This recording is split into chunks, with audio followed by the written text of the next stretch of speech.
The Invisible Man. Chapter 1. The Strange Maness Arrival. The stranger came early in February, one wintry day, through a biting wind and a driving snow, the last snowfall of the year, over the down, walking from Bramblehurst railway station, and carrying a little black portmanteau in his thickly gloved hand. He was wrapped up from head to foot, and the brim of his soft felt hat hid every inch of his face but the shiny tip of his nose. The snow had piled itself against his shoulders and chest, and added a white crest to the burden he carried. He staggered into the coach and horses, more dead than alive, and flung his portmanteau down. "A fire," he cried, "in the name of human charity." "A room and a fire." He stamped and shook the snow from off himself in the bar, and followed Mrs. Hall into her guest parlor to strike his bargain. And with that much introduction, that and a couple of sovereigns flung upon the table, he took up his quarters in the inn. Mrs. Hall lit the fire and left him there while she went to prepare him a meal with her own hands. A guest to stop at Iping in the wintertime was an unheard-of piece of luck, let alone a guest who was no haggler, and she was resolved to show herself worthy of her good fortune.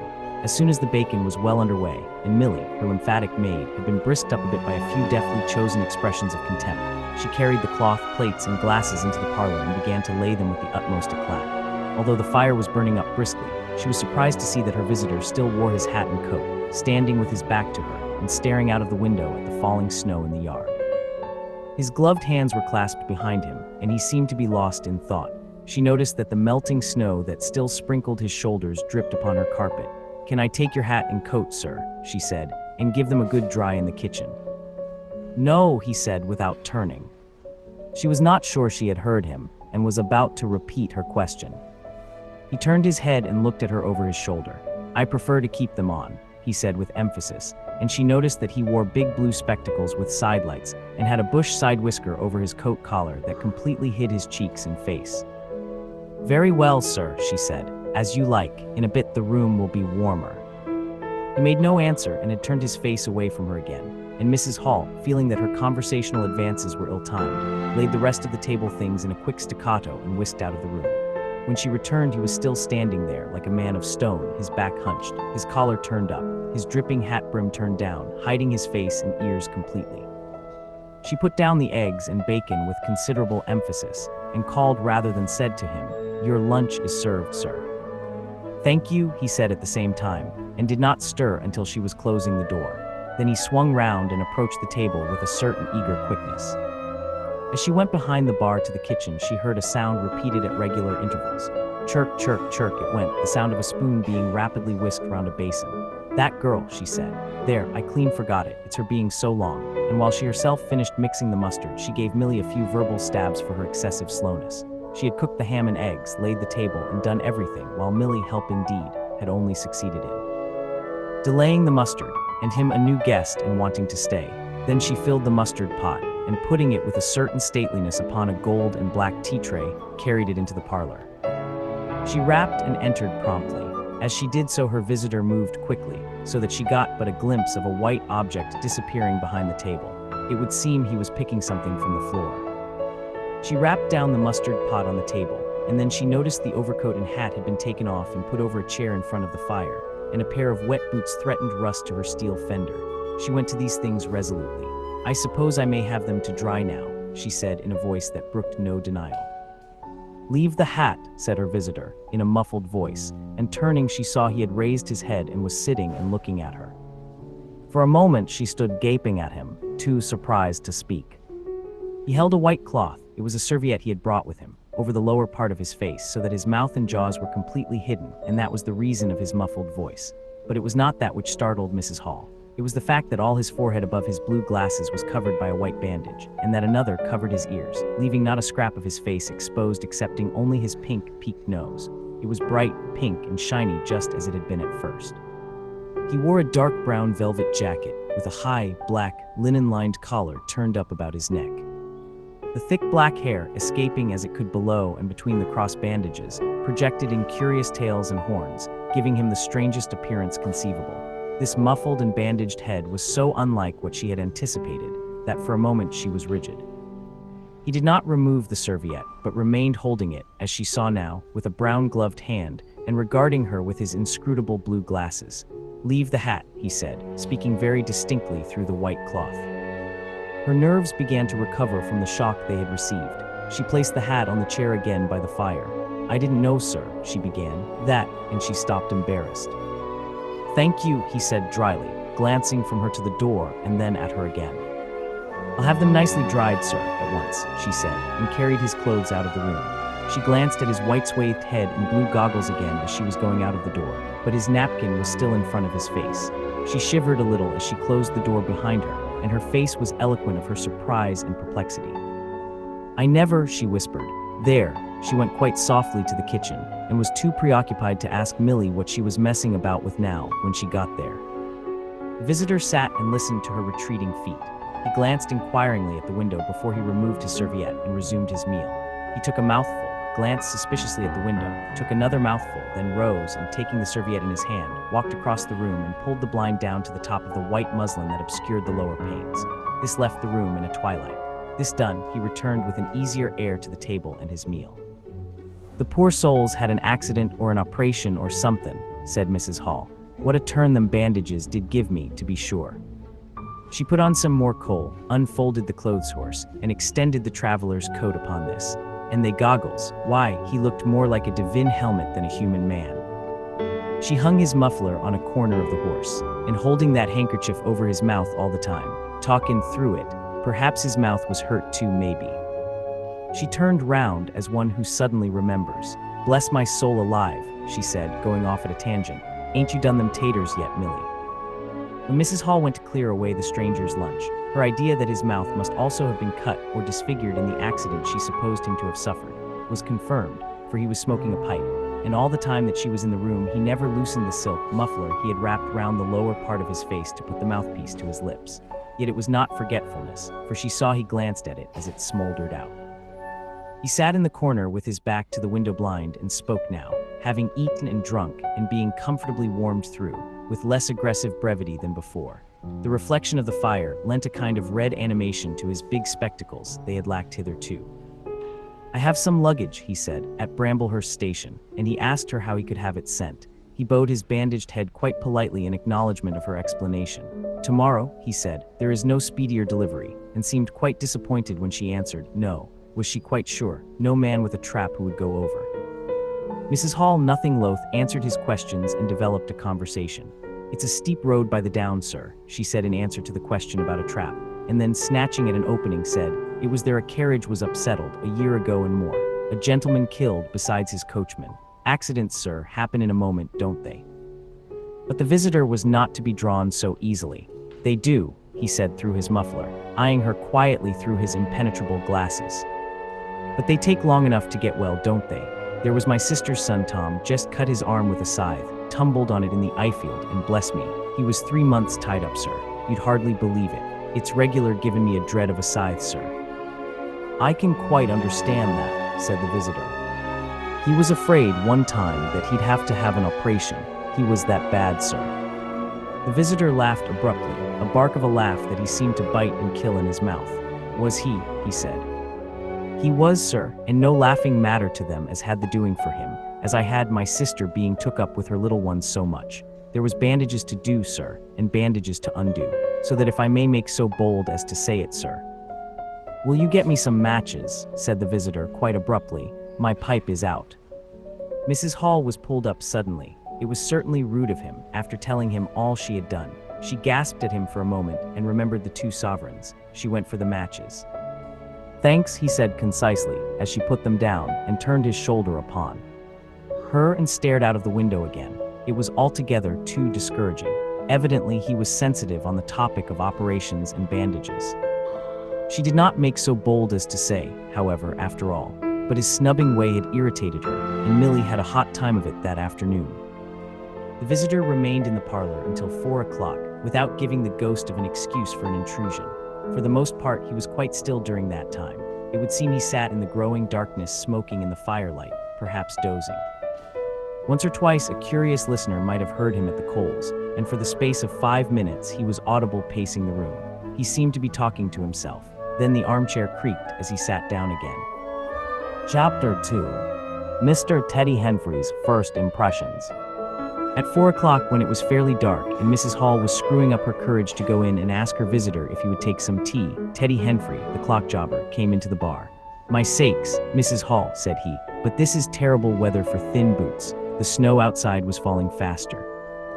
Mrs. Hall agreed and then noticed he had his bag with him.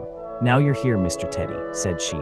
"I'd be glad if you'd give Th. old clock in the parlor a bit of a look. Tea's going and it strikes well and hearty, but the hour hand won't do nothing but point at 6. And leading the way, she went across to the parlor door and rapped and entered. Her visitor, she saw as she opened the door, was seated in the armchair before the fire, dozing it would seem, with his bandaged head drooping on one side.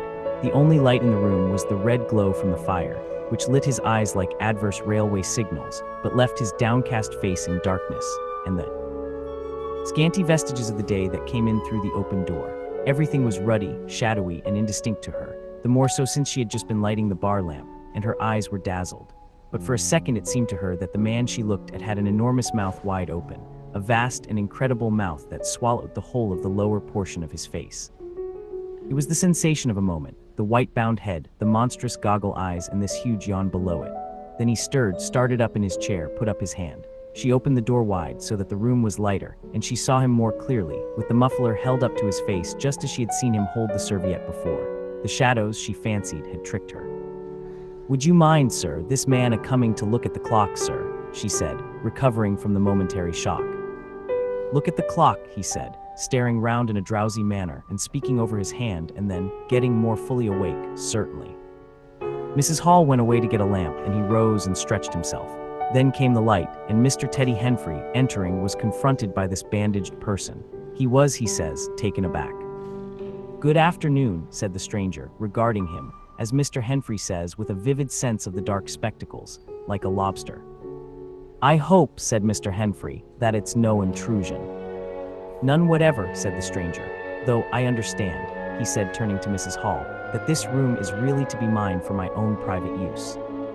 "I thought, sir," said Mrs. Hall, "you'd prefer the clock."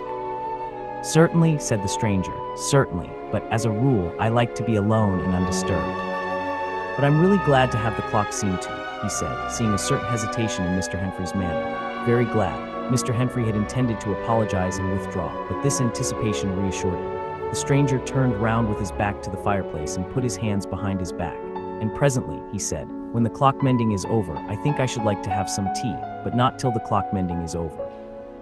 Mrs. Hall was about to leave the room. She made no conversational advances this time, because she did not want to be snubbed in front of Mr. Henfrey, when her visitor asked her if she had made any arrangements about his boxes at Bramblehurst. She told him she had mentioned the matter to the postman, and that the carrier could bring them over on the morrow. "You are certain that is the earliest," he said. She was certain, with a marked coldness. "I should explain," he added, "what I was really too cold and fatigued to do before, that I am an experimental investigator." "Indeed, sir," said Mrs. Hall, much impressed.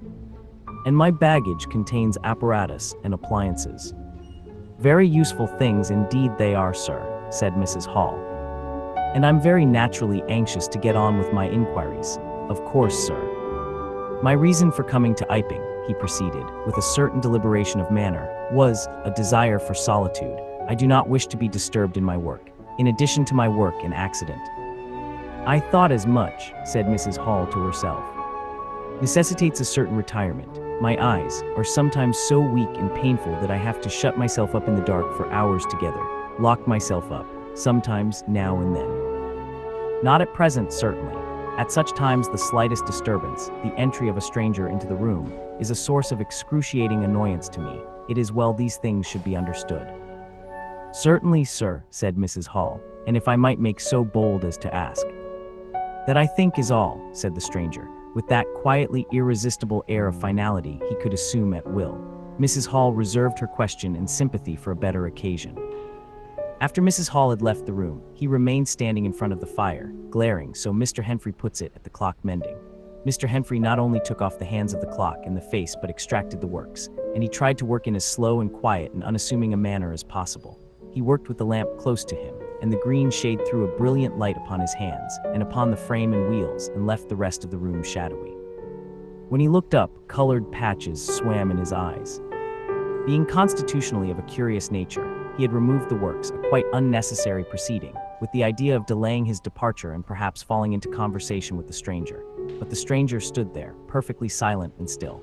So still it got on Henfrey's nerves. He felt alone in the room and looked up, and there, gray and dim, was the bandaged head and huge blue lenses staring fixedly, with a mist of green spots drifting in front of them. It was so uncanny to Henfrey that for a minute they remained staring blankly at one another. Then Henfrey looked down again, very uncomfortable position. One would like to say something, should he remark that the weather was very cold for the time of year. He looked up as if to take aim with that introductory shot. "The weather," he began. "Why don't you finish and go?" said the rigid figure, evidently in a state of painfully suppressed rage. "All you've got to do is to fix the hour hand on its axle. You're simply humbugging." "Certainly, sir, 1 minute more. I overlooked," and Mr. Henfrey finished and went. But he went feeling excessively annoyed. "Damn it," said Mr. Henfrey to himself, trudging down the village through the thawing snow. "A man must do a clock at times, surely. And again, can't a man look at you, uglies? And yet again, seemingly not. If the police was wanting, you couldn't be more wropped and bandaged." At Gleason's corner, he saw Hall, who had recently married the stranger's hostess at the Coach and Horses, and who now drove the Iping conveyance, when occasional people required it, to Sidderbridge Junction, coming towards him on his return from that place. Hall had evidently been stopping a bit at Sidderbridge, to judge by his driving. "'Ow do, Teddy," he said, passing. "You got a rum un up home," said Teddy. Hall very sociably pulled up. "What's that?" he asked. "Rum-looking customer stopping at the Coach and Horses," said Teddy. "My sakes." And he proceeded to give Hall a vivid description of his grotesque guest. "Looks a bit like a disguise, don't it? I'd like to see a man's face if I had him stopping in my place," said Henfrey. "But women are that trustful, where strangers are concerned. He's took your rooms and he ain't even given a name, Hall." "You don't say so," said Hall, who was a man of sluggish apprehension. "Yes," said Teddy, "by the week. Whatever he is, you can't get rid of him under the week. And he's got a lot of luggage coming tomorrow, so he says. Let's hope it won't be stones in boxes, Hall." He told Hall how his aunt at Hastings had been swindled by a stranger with empty portmanteaus. Altogether, he left Hall vaguely suspicious. "Get up, old girl," said Hall. "I suppose I must see 'bout this." Teddy trudged on his way with his mind considerably relieved. Instead of seeing 'bout it, however, Hall on his return was severely rated by his wife on the length of time he had spent in Sidderbridge, and his mild inquiries were answered snappishly, and in a manner not to the point. But the seed of suspicion Teddy had sown germinated in the mind of Mr. Hall in spite of these discouragements. "You whim don't know everything," said Mr. Hall, resolved to ascertain more about the personality of his guest at the earliest possible opportunity. And after the stranger had gone to bed, which he did about 9:30, Mr. Hall went very aggressively into the parlor and looked very hard at his wife's furniture, just to show that the stranger wasn't master there, and scrutinized closely and a little contemptuously a sheet of mathematical computations the stranger had left. When retiring for the night, he instructed Mrs. Hall to look very closely at the stranger's luggage when it came next day. "You mind your own business, Hall," said Mrs. Hall, "and I'll mind mine." She was all the more inclined to snap at Hall because the stranger was undoubtedly an unusually strange sort of stranger, and she was by no means assured about him in her own mind. In the middle of the night, she woke up dreaming of huge white heads like turnips that came trailing after her, at the end of interminable necks and with vast black eyes. But being a sensible woman, she subdued her terrors and turned over and went to sleep again. Chapter 3. The 1,001 Bottles. So it was that on the 29th day of February, at the beginning of the thaw, this singular person fell out of infinity into Iping village. Next day his luggage arrived through the slush, and very remarkable luggage it was. There were a couple of trunks indeed, such as a rational man might need, but in addition there were a box of books, big, fat books, of which some were just in an incomprehensible handwriting, and a dozen or more crates, boxes, and cases, containing objects packed in straw, as it seemed to Hall, tugging with a casual curiosity at the straw glass bottles. The stranger, muffled in hat, coat, gloves, and wrapper, came out impatiently to meet Fearenside's cart, while Hall was having a word or so of gossip preparatory to helping bring them in. Out he came, not noticing Fearenside's dog, who was sniffing in a dilettante spirit at Hall's legs. "Come along with those boxes," he said. "I've been waiting long enough."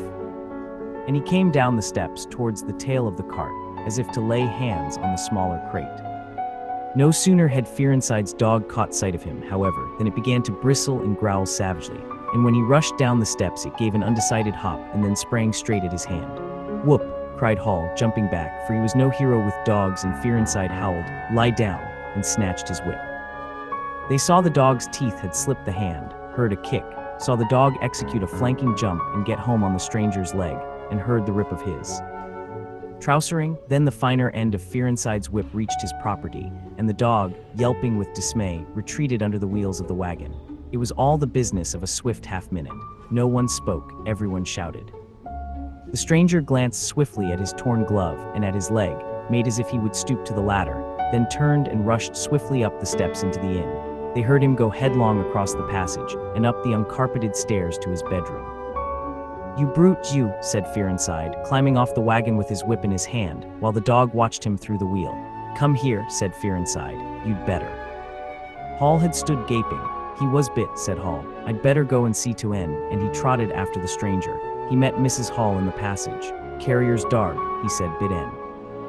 He went straight upstairs, and the stranger's door being ajar, he pushed it open and was entering without any ceremony, being of a naturally sympathetic turn of mind. The blind was down and the room dim. He caught a glimpse of a most singular thing, what seemed a handless arm waving towards him, and a face of 3 huge indeterminate spots on white, very like the face of a pale pansy. Then he was struck violently in the chest, hurled back, and the door slammed in his face and locked. It was so rapid that it gave him no time to observe. A waving of indecipherable shapes, a blow, and a concussion. There he stood on the dark little landing, wondering what it might be that he had seen. A couple of minutes after, he rejoined the little group that had formed outside the coach and horses. There was Fear Inside telling about it all over again for the second time. There was Mrs. Hall saying his dog didn't have no business to bite her guests. There was Huckster, the general dealer from over the road, interrogative, and Sandy Wadgers from the forge, judicial, besides women and children, all of them saying fatuities. "Wouldn't let en bite me, I knows. Tasn't right have such dargs. Waddy bite en for then," and so forth. Mr. Hall, staring at them from the steps and listening, found it incredible that he had seen anything so very remarkable happen upstairs. Besides, his vocabulary was altogether too limited to express his impressions. "He don't want no help, he says," he said in answer to his wife's inquiry. "We'd better be a talkin' of his luggage in." "He ought to have it cauterized at once," said Mr. Huckster, "especially if it's at all inflamed." "I'd shoot en, that's what I'd do," said a lady in the group. Suddenly the dog began growling again. "Come along," cried an angry voice in the doorway, and there stood the muffled stranger with his collar turned up and his hat brim bent down. "The sooner you get those things in the better, I'll be pleased." It is stated by an anonymous bystander that his trousers and gloves had been changed. "Was you hurt, sir?" said Fear Inside. "I'm rare sorry the darg." "Not a bit," said the stranger. "Never broke the skin, hurry up with those things." He then swore to himself, so Mr. Hall asserts. Directly the first crate was, in accordance with his directions, carried into the parlor. The stranger flung himself upon it with extraordinary eagerness, and began to unpack it, scattering the straw with an utter disregard of Mrs. Hall's carpet. And from it he began to produce bottles, little fat bottles containing powders, small and slender bottles containing colored and white fluids, fluted blue bottles labeled poison, bottles with round bodies and slender necks, large green glass bottles, large white glass bottles, bottles with glass stoppers and frosted labels, bottles with fine corks, bottles with bungs, bottles with wooden caps, wine bottles, salado bottles, putting them in rows on the chiffonier, on the mantel, on the table under the window, round the floor, on the bookshelf, everywhere. The chemist's shop in Bramblehurst could not boast half so many. Quite a sight it was. Crate after crate yielded bottles, until all 6 were empty and the table high with straw. The only things that came out of these crates besides the bottles were a number of test tubes and a carefully packed balance. And directly the crates were unpacked, the stranger went to the window and set to work, not troubling in the least about the litter of straw, the fire which had gone out, the box of books outside, nor for the trunks and other luggage that had gone upstairs. When Mrs. Hall took his dinner in to him, he was already so absorbed in his work, pouring little drops out of the bottles into test tubes, that he did not hear her until she had swept away the bulk of the straw and put the tray on the table, with some little emphasis perhaps, seeing the state that the floor was in. Then he half turned his head and immediately turned it away again. But she saw he had removed his glasses. They were beside him on the table, and it seemed to her that his eye sockets were extraordinarily hollow. He put on his spectacles again, and then turned and faced her. She was about to complain of the straw on the floor when he anticipated her. "I wish you wouldn't come in without knocking," he said in the tone of abnormal exasperation that seemed so characteristic of him. I knocked, but seemingly. Perhaps you did, but in my investigations, my really very urgent and necessary investigations, the slightest disturbance, the jar of a door, I must ask you. Certainly, sir, you can turn the lock if you're like that, any time. A very good idea, said the stranger. This straw, sir, if I might make so bold as to remark. Don't, if the straw makes trouble, put it down in the bill. And he mumbled at her, words suspiciously like curses. He was so odd, standing there, so aggressive and explosive, bottle in one hand and test tube in the other, that Mrs. Hall was quite alarmed. But she was a resolute woman. In which case, I should like to know, sir, what you consider. A shilling, put down a shilling. Surely a shilling's enough. So be it, said Mrs. Hall, taking up the tablecloth and beginning to spread it over the table. If you're satisfied, of course. He turned and sat down, with his coat collar toward her. All the afternoon he worked with the door locked, and, as Mrs. Hall testifies, for the most part in silence, but once there was a concussion and a sound of bottles ringing together as though the table had been hit, and the smash of a bottle flung violently down, and then a rapid pacing athwart the room. Fearing something was the matter, she went to the door and listened, not caring to knock. I can't go on, he was raving. I can't go on. 300,000, 400,000, the huge multitude, cheated, all my life it may take me. Patience, patience indeed, fool, fool. There was a noise of hobnails on the bricks in the bar, and Mrs. Hall had very reluctantly to leave the rest of his soliloquy. When she returned, the room was silent again, save for the faint crepitation of his chair and the occasional clink of a bottle. It was all over. The stranger had resumed work. When she took in his tea, she saw broken glass in the corner of the room under the concave mirror, and a golden stain that had been carelessly wiped. She called attention to it. Put it down in the bill, snapped her visitor. For God's sake, don't worry me. If there's damage done, put it down in the bill. And he went on ticking a list in the exercise book before him. I'll tell you something, said Fearenside mysteriously. It was late in the afternoon, and they were in the little beer shop of Iping Hanger. Well, said Teddy Henfrey. This chap you're speaking of, what my dog bit. Well, he's black. Leastways, his legs are. I seed through the tear of his trousers and the tear of his glove. You'd have expected a sort of pinky to show, wouldn't you? Well, there wasn't none, just blackness. I tell you, he's as black as my hat. My sakes, said Henfrey, it's a rummy case altogether. Why, his nose is as pink as paint. That's true, said Fearenside. I knows that, and I tell 'ee what I'm thinking. That marn's a piebald, Teddy, black here and white there in patches, and he's ashamed of it. He's a kind of half-breed, and the colors come off patchy instead of mixing. I've heard of such things before, and it's the common way with horses, as anyone can see. Chapter 4. Mr. Cuss interviews the stranger. I have told the circumstances of the stranger's arrival in Iping with a certain fullness of detail, in order that the curious impression he created may be understood by the reader. But excepting two odd incidents, the circumstances of his stay, until the extraordinary day of the club festival, may be passed over very cursorily. There were a number of skirmishes with Mrs. Hall on matters of domestic discipline, but in every case until late April, when the first signs of penury began, he overrode her by the easy expedient of an extra payment. Hall did not like him, and whenever he dared he talked of the advisability of getting rid of him, but he showed his dislike chiefly by concealing it ostentatiously and avoiding his visitor as much as possible. Wait till the summer, said Mrs. Hall sagely, when the artists are beginning to come. Then we'll see. He may be a bit overbearing, but bills settled punctual is bills settled punctual, whatever you'd like to say. The stranger did not go to church, and indeed made no difference between Sunday and the irreligious days, even in costume.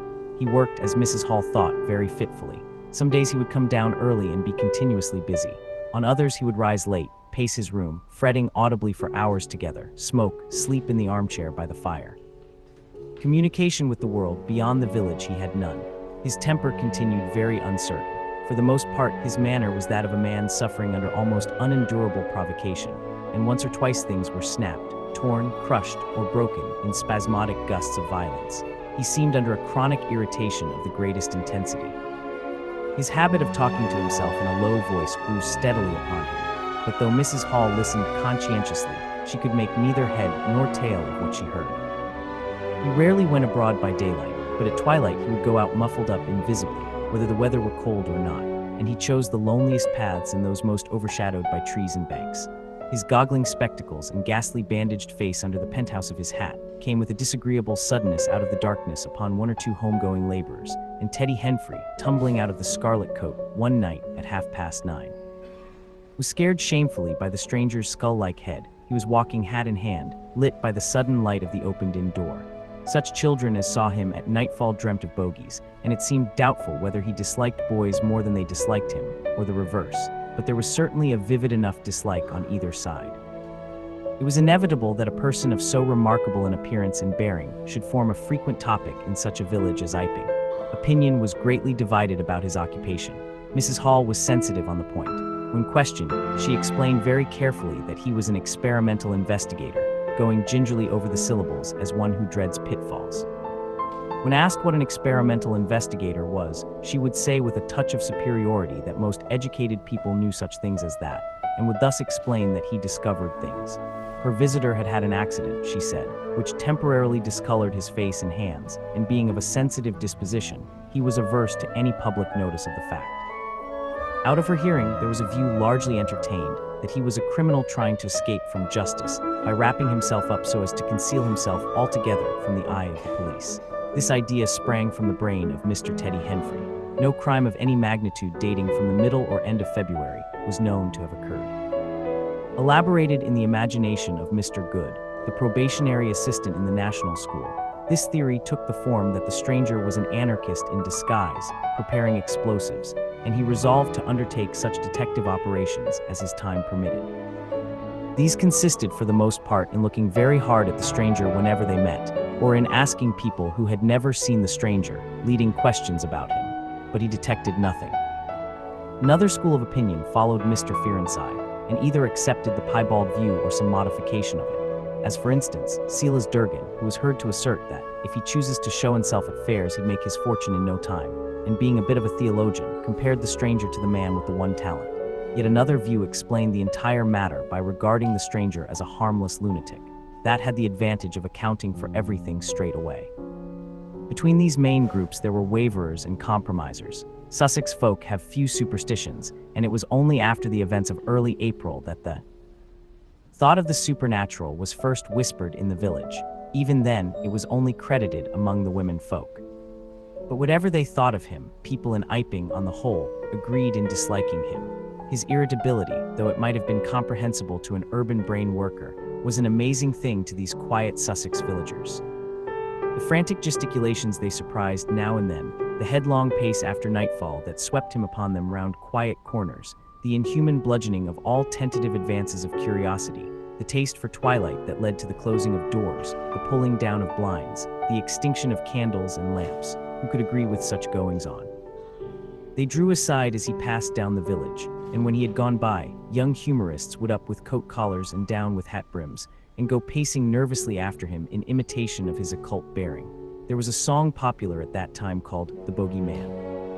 Miss Stachel sang it at the schoolroom concert in aid of the church lamps, and thereafter whenever one or two of the villagers were gathered together and the stranger appeared, a bar or so of this tune, more or less sharp or flat, was whistled in the midst of them.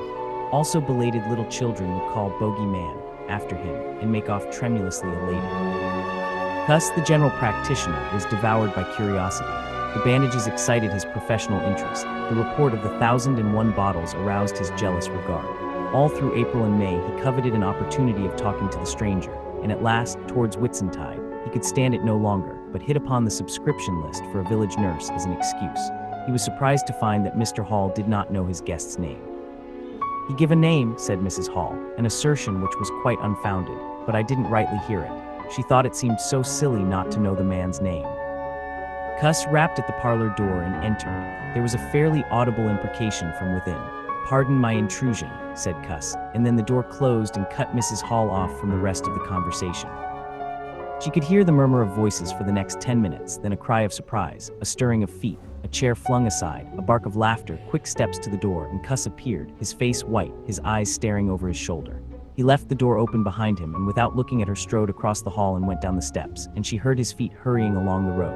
He carried his hat in his hand. She stood behind the door, looking at the open door of the parlor. Then she heard the stranger laughing quietly, and then his footsteps came across the room.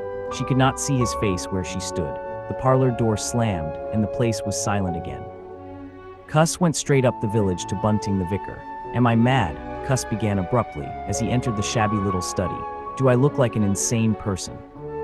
What's happened? Said the vicar, putting the ammonite on the loose sheets of his forthcoming sermon. That chap at the inn. Well, give me something to drink, said Cuss, and he sat down. When his nerves had been steadied by a glass of cheap sherry, the only drink the good vicar had available, he told him of the interview he had just had.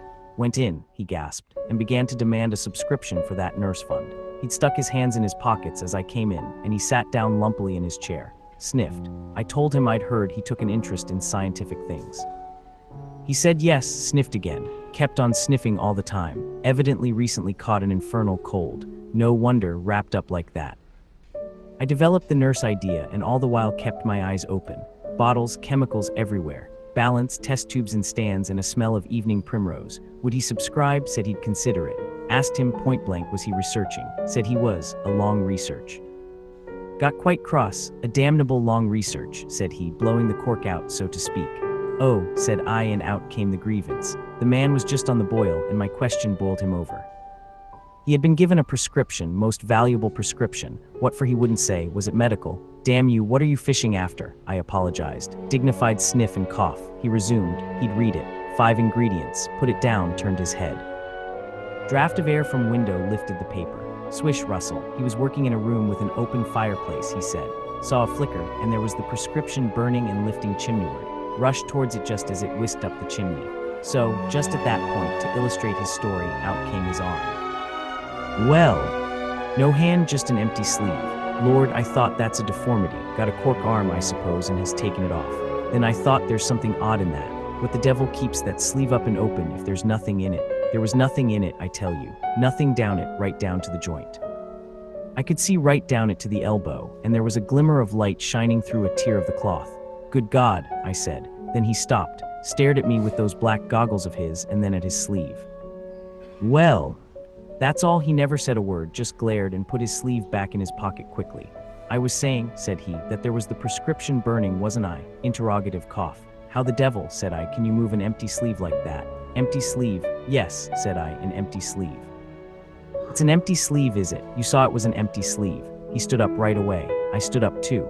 He came towards me in 3 very slow steps and stood quite close, sniffed venomously. I didn't flinch, though I'm hanged if that bandaged knob of his and those blinkers aren't enough to unnerve anyone coming quietly up to you. You said it was an empty sleeve, he said. Certainly, I said, at staring and saying nothing. A barefaced man, unspectacled, starts scratch. Then very quietly he pulled his sleeve out of his pocket again and raised his arm towards me as though he would show it to me again. He did it very, very slowly. I looked at it, seemed an age. Well, said I, clearing my throat, there's nothing in it. Had to say something. I was beginning to feel frightened. I could see right down it. He extended it straight towards me, slowly, slowly, just like that, until the cuff was 6 inches from my face. Queer thing to see an empty sleeve come at you like that, and then, well, something exactly like a finger and thumb it felt nipped my nose. Bunting began to laugh. There wasn't anything there, said Cuss, his voice running up into a shriek at the there. It's all very well for you to laugh, but I tell you I was so startled I hit his cuff hard and turned around and cut out of the room. I left him. Cuss stopped. There was no mistaking the sincerity of his panic. He turned round in a helpless way and took a second glass of the excellent vicar's very inferior sherry. When I hit his cuff, said Cuss, I tell you, it felt exactly like hitting an arm. And there wasn't an arm. There wasn't the ghost of an arm. Mr. Bunting thought it over. He looked suspiciously at Cuss. It's a most remarkable story, he said. He looked very wise and grave indeed. It's really, said Mr. Bunting with judicial emphasis, a most remarkable story. Chapter 5. The burglary at the vicarage. The facts of the burglary at the vicarage came to us chiefly through the medium of the vicar and his wife. It occurred in the small hours of Whit Monday, the day devoted in Iping to the club festivities. Mrs. Bunting, it seems, woke up suddenly in the stillness that comes before the dawn, with the strong impression that the door of their bedroom had opened and closed. She did not arouse her husband at first, but sat up in bed listening. She then distinctly heard the pad of bare feet coming out of the adjoining dressing room and walking along the passage towards the staircase. As soon as she felt assured of this, she aroused the Rev. Mr. Bunting as quietly as possible. He did not strike a light, but putting on his spectacles, her dressing gown and his bath slippers, he went out on the landing to listen. he heard quite distinctly a fumbling going on at his study desk downstairs, and then a violent sneeze. At that he returned to his bedroom, armed himself with the most obvious weapon, the poker, and descended the staircase as noiselessly as possible. Mrs. Bunting came out on the landing. The hour was about 4, and the ultimate darkness of the night was past. There was a faint shimmer of light in the hall, but the study doorway yawned impenetrably black. Everything was still except the faint creaking of the stairs under Mr. Bunting's tread and the slight movements in the study. Then something snapped, the drawer was opened, and there was a rustle of papers. Then came an imprecation, and a match was struck, and the study was flooded with yellow light. Mr. Bunting was now in the hall, and through the crack of the door he could see the desk and the open drawer and a candle burning on the desk, but the robber he could not see. He stood there in the hall undecided what to do, and Mrs. Bunting, her face white and intent, crept slowly downstairs after him. One thing kept Mr. Bunting's courage, the persuasion that this burglar was a resident in the village. They heard the chink of money and realized that the robber had found the housekeeping reserve of gold, £2.10½ sovereigns altogether. At that sound, Mr. Bunting was nerved to abrupt action. Gripping the poker firmly, he rushed into the room, closely followed by Mrs. Bunting. "Surrender!" cried Mr. Bunting fiercely, and then stooped amazed. Apparently the room was perfectly empty. Yet their conviction that they had, that very moment, heard somebody moving in the room had amounted to a certainty. For half a minute, perhaps, they stood gaping. Then Mrs. Bunting went across the room and looked behind the screen, while Mr. Bunting, by a kindred impulse, peered under the desk. Then Mrs. Bunting turned back the window curtains, and Mr. Bunting looked up the chimney and probed it with the poker. Then Mrs. Bunting scrutinized the waste paper basket, and Mr. Bunting opened the lid of the coal scuttle. Then they came to a stop and stood with eyes interrogating each other. "I could have sworn," said Mr. Bunting. "The candle," said Mr. Bunting. "Who lit the candle?" "The drawer," said Mrs. Bunting, "and the money's gone." She went hastily to the doorway. Of all the strange occurrences.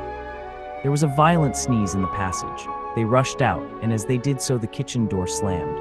"Bring the candle," said Mr. Bunting, and led the way. They both heard a sound of bolts being hastily shot back. As he opened the kitchen door, he saw through the scullery that the back door was just opening, and the faint light of early dawn displayed the dark masses of the garden beyond. He is certain that nothing went out of the door. It stood open for a moment, and then closed with a slam. As it did so, the candle Mrs. Bunting was carrying from the study flickered and flared. It was a minute or more before they entered the kitchen. The place was empty. They refastened the back door, examined the kitchen, pantry, and scullery thoroughly, and at last went down into the cellar. There was not a soul to be found in the house, search as they would. Daylight found the vicar and his wife, a quaintly costumed little couple, still marveling about on their own ground floor by the unnecessary light of a guttering candle. Chapter 6. The Furniture That Went Mad. Now it happened that in the early hours of Whit Monday, before Millie was hunted out for the day, Mr. Hall and Mrs. Hall both rose and went noiselessly down into the cellar. Their business there was of a private nature, and had something to do with the specific gravity of their beer. They had hardly entered the cellar when Mrs. Hall found she had forgotten to bring down a bottle of sarsaparilla from their joint room. As she was the expert and principal operator in this affair, Hall very properly went upstairs for it. On the landing, he was surprised to see that the stranger's door was ajar. He went on into his own room and found the bottle as he had been directed. But returning with the bottle, he noticed that the bolts of the front door had been shot back, that the door was in fact simply on the latch, and with a flash of inspiration, he connected this with the stranger's room upstairs and the suggestions of Mr. Teddy Henfrey. He distinctly remembered holding the candle while Mrs. Hall shot these bolts overnight. At the sight he stopped, gaping, then with the bottle still in his hand, went upstairs again. He rapped at the stranger's door. There was no answer. He rapped again, then pushed the door wide open and entered. It was as he expected. The bed, the room also, was empty. And what was stranger, even to his heavy intelligence, on the bedroom chair and along the rail of the bed were scattered the garments, the only garments so far as he knew, and the bandages of their guest. His big slouch hat even was cocked jauntily over the bedpost. As Hall stood there, he heard his wife's voice coming out of the depth of the cellar with that rapid telescoping of the syllables and interrogative cocking up of the final words to a high note, by which the West Sussex villager is wont to indicate a brisk impatience. "George, you gart wad a wand." At that he turned and hurried down to her. "Janny," he said over the rail of the cellar steps, "'twas the truth what Henfrey says. 'E's not in us room, 'e ent, and the front door's unbolted." At first, Mrs. Hall did not understand, and as soon as she did, she resolved to see the empty room for herself. Hall, still holding the bottle, went first. "If E ain't there," he said, "is close are. And what's E doin' ithout is close then? Ta's a most curious business."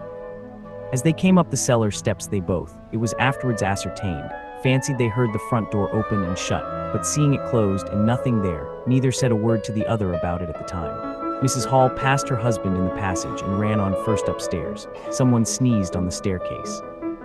Hall, following 6 steps behind, thought that he heard her sneeze. She, going on first, was under the impression that Hall was sneezing. She flung open the door and stood regarding the room. "Of all the curious," she said.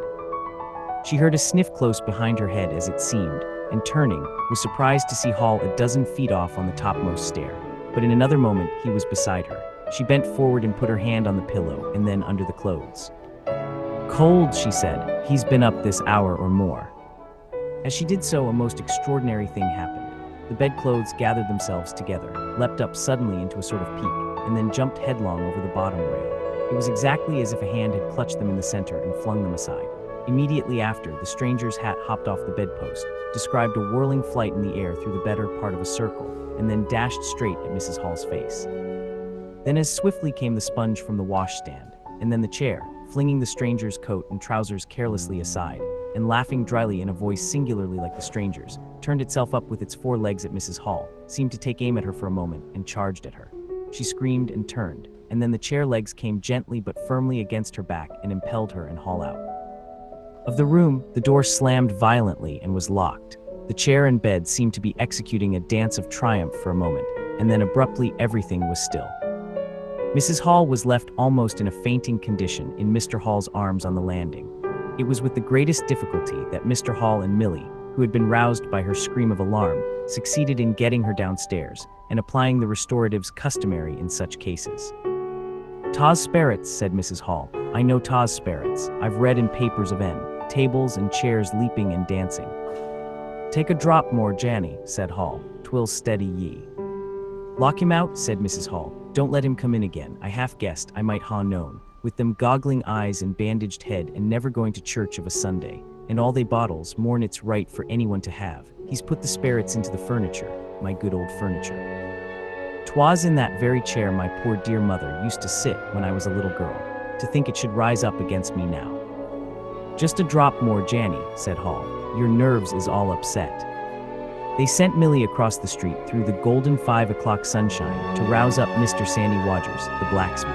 Mr. Hall's compliments, and the furniture upstairs was behaving most extraordinary. Would Mr. Wodgers come round? He was a knowing man, was Mr. Wodgers, and very resourceful. He took quite a grave view of the case. "Armed if that ain't witchcraft," was the view of Mr. Sandy Wodgers. "You warn't horseshoes for such gentry as he." He came round greatly concerned. They wanted him to lead the way upstairs to the room, but he didn't seem to be in any hurry. He preferred to talk in the passage. Over the way, Huckster's apprentice came out and began taking down the shutters of the tobacco window. He was called over to join the discussion. Mr. Huckster naturally followed over in the course of a few minutes. The Anglo-Saxon genius for parliamentary government asserted itself. There was a great deal of talk and no decisive action. "Let's have the facts first," insisted Mr. Sandy Wodgers. "Let's be sure we'd be acting perfectly right in bustin' that their door open. A door on bust is always open to bustin', but you can't on-bust a door once you've busted in." And suddenly and most wonderfully the door of the room upstairs opened of its own accord, and as they looked up in amazement, they saw descending the stairs the muffled figure of the stranger, staring more blackly and blankly than ever with those unreasonably large blue glass eyes of his.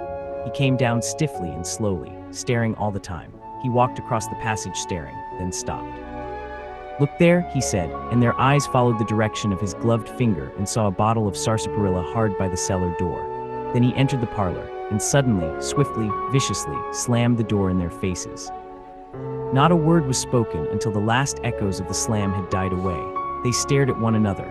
"Well, if that don't lick everything," said Mr. Wodgers, and left the alternative unsaid. "I'd go in and ask him about it," said Wodgers to Mr. Hall.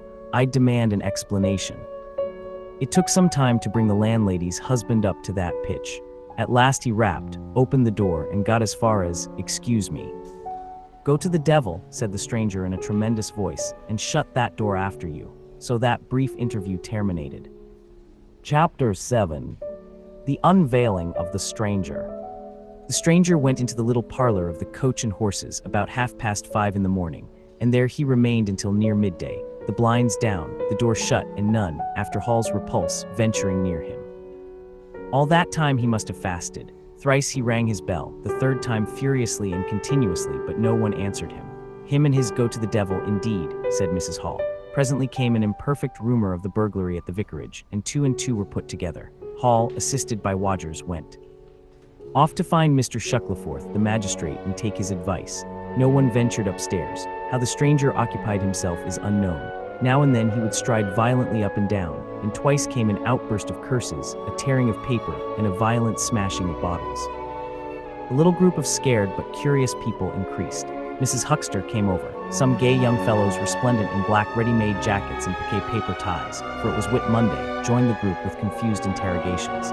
Young Archie Harker distinguished himself by going up the yard and trying to peep under the window blinds. He could see nothing, but gave reason for supposing that he did, and others of the Iping youth presently joined him. It was the finest of all possible Whit Mondays, and down the village street stood a row of nearly a dozen booths, a shooting gallery, and on the grass by the forge were 3 yellow and chocolate wagons, and some picturesque strangers of both sexes putting up a coconut shy. The gentlemen wore blue jerseys, the ladies white aprons, and quite fashionable hats with heavy plumes. Wodger of the Purple Fawn, and Mr. Jaggers, the cobbler, who also sold old second-hand ordinary bicycles, were stretching a string of Union Jacks and Royal Ensigns, which had originally celebrated the first Victorian Jubilee, across the road.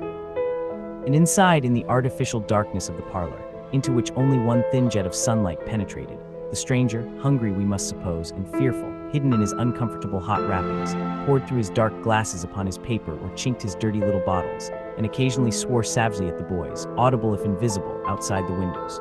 In the corner by the fireplace lay the fragments of 6 smashed bottles, and a pungent twang of chlorine tainted the air. So much we know from what was heard at the time, and from what was subsequently seen in the room. About noon he suddenly opened his parlor door and stood glaring fixedly at the 3 or 4 people in the bar. "Mrs. Hall," he said. Somebody went sheepishly and called for Mrs. Hall. Mrs. Hall appeared after an interval, a little short of breath, but all the fiercer for that. Hall was still out. She had deliberated over this scene, and she came holding a little tray with an unsettled bill upon it. "Is it your bill you're wanting, sir?" she said. "Why wasn't my breakfast laid? Why haven't you prepared my meals and answered my bell? Do you think I live without eating?" "Why isn't my bill paid?" said Mrs. Hall. "That's what I want to know. I told you 3 days ago I was awaiting a remittance. I told you 2 days ago I wasn't going to await no remittances. You can't grumble if your breakfast waits a bit. If my bill's been waiting these 5 days, can you?" The stranger swore briefly but vividly. "Nar, nar," from the bar. "And I'd thank you kindly, sir, if you'd keep your swearing to yourself, sir," said Mrs. Hall. The stranger stood looking more like an angry diving helmet than ever. It was universally felt in the bar that Mrs. Hall had the better of him. His next words showed as much. "Look here, my good woman," he began. "Don't good woman me," said Mrs. Hall. "I've told you my remittance hasn't come." "Remittance indeed," said Mrs. Hall. "Still, I dare say, in my pocket. You told me 3 days ago that you hadn't anything but a sovereign's worth of silver upon you. Well, I've found some more." "Bull low," from the bars. "I wonder where you found it," said Mrs. Hall. That seemed to annoy the stranger very much. He stamped his foot. "What do you mean?" he said. "That I wonder where you found it," said Mrs. Hall. "And before I take any bills or get any breakfasts, or do any such things whatsoever, you got to tell me 1 or 2 things I don't understand, and what nobody don't understand, and what everybody is very anxious to understand. I want to know what you've been doing to my chair upstairs, and I want to know how tease your room was empty, and how you got in again. Them as stops in this house comes in by the doors. That's the rule of the house, and that you didn't do, and what I want to know is how you did come in, and I want to know." Suddenly the stranger raised his gloved hands clenched, stamped his foot, and said, "Stop," with such extraordinary violence that he silenced her instantly. "You don't understand," he said, "who I am or what I am. I'll show you, by heaven I'll show you." Then he put his open palm over his face and withdrew it. The center of his face became a black cavity. "Here," he said. He stepped forward and handed Mrs. Hall something which she, staring at his metamorphosed face, accepted automatically. Then, when she saw what it was, she screamed loudly, dropped it, and staggered back. The nose, it was the stranger's nose, pink and shining, rolled on the floor. Then he removed his spectacles, and everyone in the bar gasped. He took off his hat, and with a violent gesture tore at his whiskers and bandages. For a moment, they resisted him. A flash of horrible anticipation passed through the bar. "Oh my God," said someone, then off they came. It was worse than anything. Mrs. Hall, standing open-mouthed and horror-struck, shrieked at what she saw and made for the door of the house. Everyone began to move. They were prepared for scars, disfigurements, tangible horrors, but nothing. The bandages and false hair flew across the passage into the bar, making a hobbledehoy jump to avoid them. Everyone tumbled on everyone else down the steps. For the man who stood there shouting some incoherent explanation was a solid gesticulating figure up to the coat collar of him, and then nothingness, no visible thing at all. People down the village heard shouts and shrieks, and looking up the street saw the coach and horses violently firing out its humanity. They saw Mrs. Hall fall down, and Mr. Teddy Henfrey jumped to avoid tumbling over her, and then they heard the frightful screams of Millie, who, emerging suddenly from the kitchen at the noise of the tumult, had come upon the headless stranger from behind. These increased suddenly. Forthwith everyone all down the street, the sweetstuff seller, coconut shy proprietor and his assistant, the swing man, little boys and girls, rustic dandies, smart wenches, smocked elders and aproned gypsies began running towards the inn, and in a miraculously short space of time a crowd of perhaps 40 people, and rapidly increasing, swayed and hooted and inquired and exclaimed and suggested, in front of Mrs. Hall's establishment. Everyone seemed eager to talk at once, and the result was Babel. A small group supported Mrs. Hall, who was picked up in a state of collapse. There was a conference and the incredible evidence of a vociferous eyewitness. "Oh, Bogey, what's he been doing then? Ain't hurt the girl, as he run it in with a knife, I believe. No, Ed, I tell ye, I don't mean no manner of speaking. I mean marn ithout a Ed, narnsense, tease some conjuring trick. Fetched off his wrapping, he did." In its struggles to see in through the open door, the crowd formed itself into a straggling wedge, with the more adventurous apex nearest the inn. He stood for a moment. I heard the gal scream, and he turned. I saw her skirts whisk, and he went after her. Didn't take 10 seconds. Back he comes with a knife in his hand and a loaf, stood just as if he was staring. Not a moment ago, went in that there door. I tell E ain't gart no Ed at all, you just missed en. There was a disturbance behind, and the speaker stopped to step aside for a little procession that was marching very resolutely towards the house. First Mr. Hall, very red and determined, then Mr. Bobby Jaffers, the village constable, and then the wary Mr. Wodgers. They had come now armed with a warrant. People shouted conflicting information of the recent circumstances. "Ed or no Ed," said Jaffers, "I got to rest en, and rest en I will." Mr. Hall marched up the steps, marched straight to the door of the parlor and flung it open. "Constable," he said, "do your duty." Jaffers marched in, Hall next, Wodgers last. They saw in the dim light the headless figure facing them, with a gnawed crust of bread in one gloved hand and a chunk of cheese in the other. "That's him," said Hall. "What the devil's this?" came in a tone of angry expostulation from above the collar of the figure. "You're a damned rum customer, mister," said Mr. Jaffers. "But Ed or no Ed, the warrant says body, and duty's duty." "Keep off," said the figure, starting back. Abruptly he whipped down the bread and cheese, and Mr. Hall just grasped the knife on the table in time to save it. Off came the stranger's left glove and was slapped in Jaffers' face. In another moment Jaffers, cutting short some statement concerning a warrant, had gripped him by the handless wrist and caught his invisible throat. He got a sounding kick on the shin that made him shout, but he kept his grip. Hall sent the knife sliding along the table to Wodgers, who acted as goalkeeper for the offensive, so to speak, and then stepped forward as Jaffers and the stranger swayed and staggered towards him, clutching and hitting in. A chair stood in the way and went aside with a crash as they came down together. "Get the feet," said Jaffers between his teeth. Mr. Hall, endeavoring to act on instructions, received a sounding kick in the ribs that disposed of him for a moment, and Mr. Wodgers, seeing the decapitated stranger had rolled over and got the upper side of Jaffers, retreated towards the door, knife in hand, and so collided with Mr. Huckster and the Sidderbridge carter coming to the rescue of law and order. At the same moment down came 3 or 4 bottles from the chiffonier and shot a web of pungency into the air of the room. "I'll surrender," cried the stranger, though he had Jaffers down, and in another moment he stood up panting, a strange figure, headless and handless, for he had pulled off his right glove now as well as his left. "It's no good," he said, as if sobbing for breath. It was the strangest thing in the world to hear that voice coming as if out of empty space, but the Sussex peasants are perhaps the most matter-of-fact people under the sun. Jaffers got up also and produced a pair of handcuffs. Then he stared. "I say," said Jaffers, brought up short by a dim realization of the incongruity of the whole business. "Darn it, can't use 'em as I can see." The stranger ran his arm down his waistcoat, and as if by a miracle the buttons to which his empty sleeve pointed became undone. Then he said something about his shin and stooped down. He seemed to be fumbling with his shoes and socks. "Why," said Huckster suddenly, "that's not a man at all. It's just empty clothes. Look, you can see down his collar and the linings of his clothes. I could put my arm." He extended his hand. It seemed to meet something in midair, and he drew it back with a sharp exclamation. "I wish you'd keep your fingers out of my eye," said the aerial voice in a tone of savage expostulation. "The fact is I'm all here, head, hands, legs, and all the rest of it, but it happens I'm invisible. It's a confounded nuisance, but I am. That's no reason why I should be poked to pieces by every stupid bumpkin in Iping, is it?" The suit of clothes, now all unbuttoned and hanging loosely upon its unseen supports, stood up, arms akimbo. Several other of the men folks had now entered the room, so that it was closely crowded. "Invisible, eh?" said Huckster, ignoring the stranger's abuse. "Who ever heard the likes of that? It's strange, perhaps, but it's not a crime. Why am I assaulted by a policeman in this fashion?" "Ah, that's a different matter," said Jaffers. "No doubt you were a bit difficult to see in this light, but I got a warrant and it's all correct. What I'm after ain't no invisibility, it's burglary. There's a house been broke into and money took." "Well, and circumstances certainly point." "Stuff and nonsense," said the invisible man. "I hope so, sir, but I've got my instructions."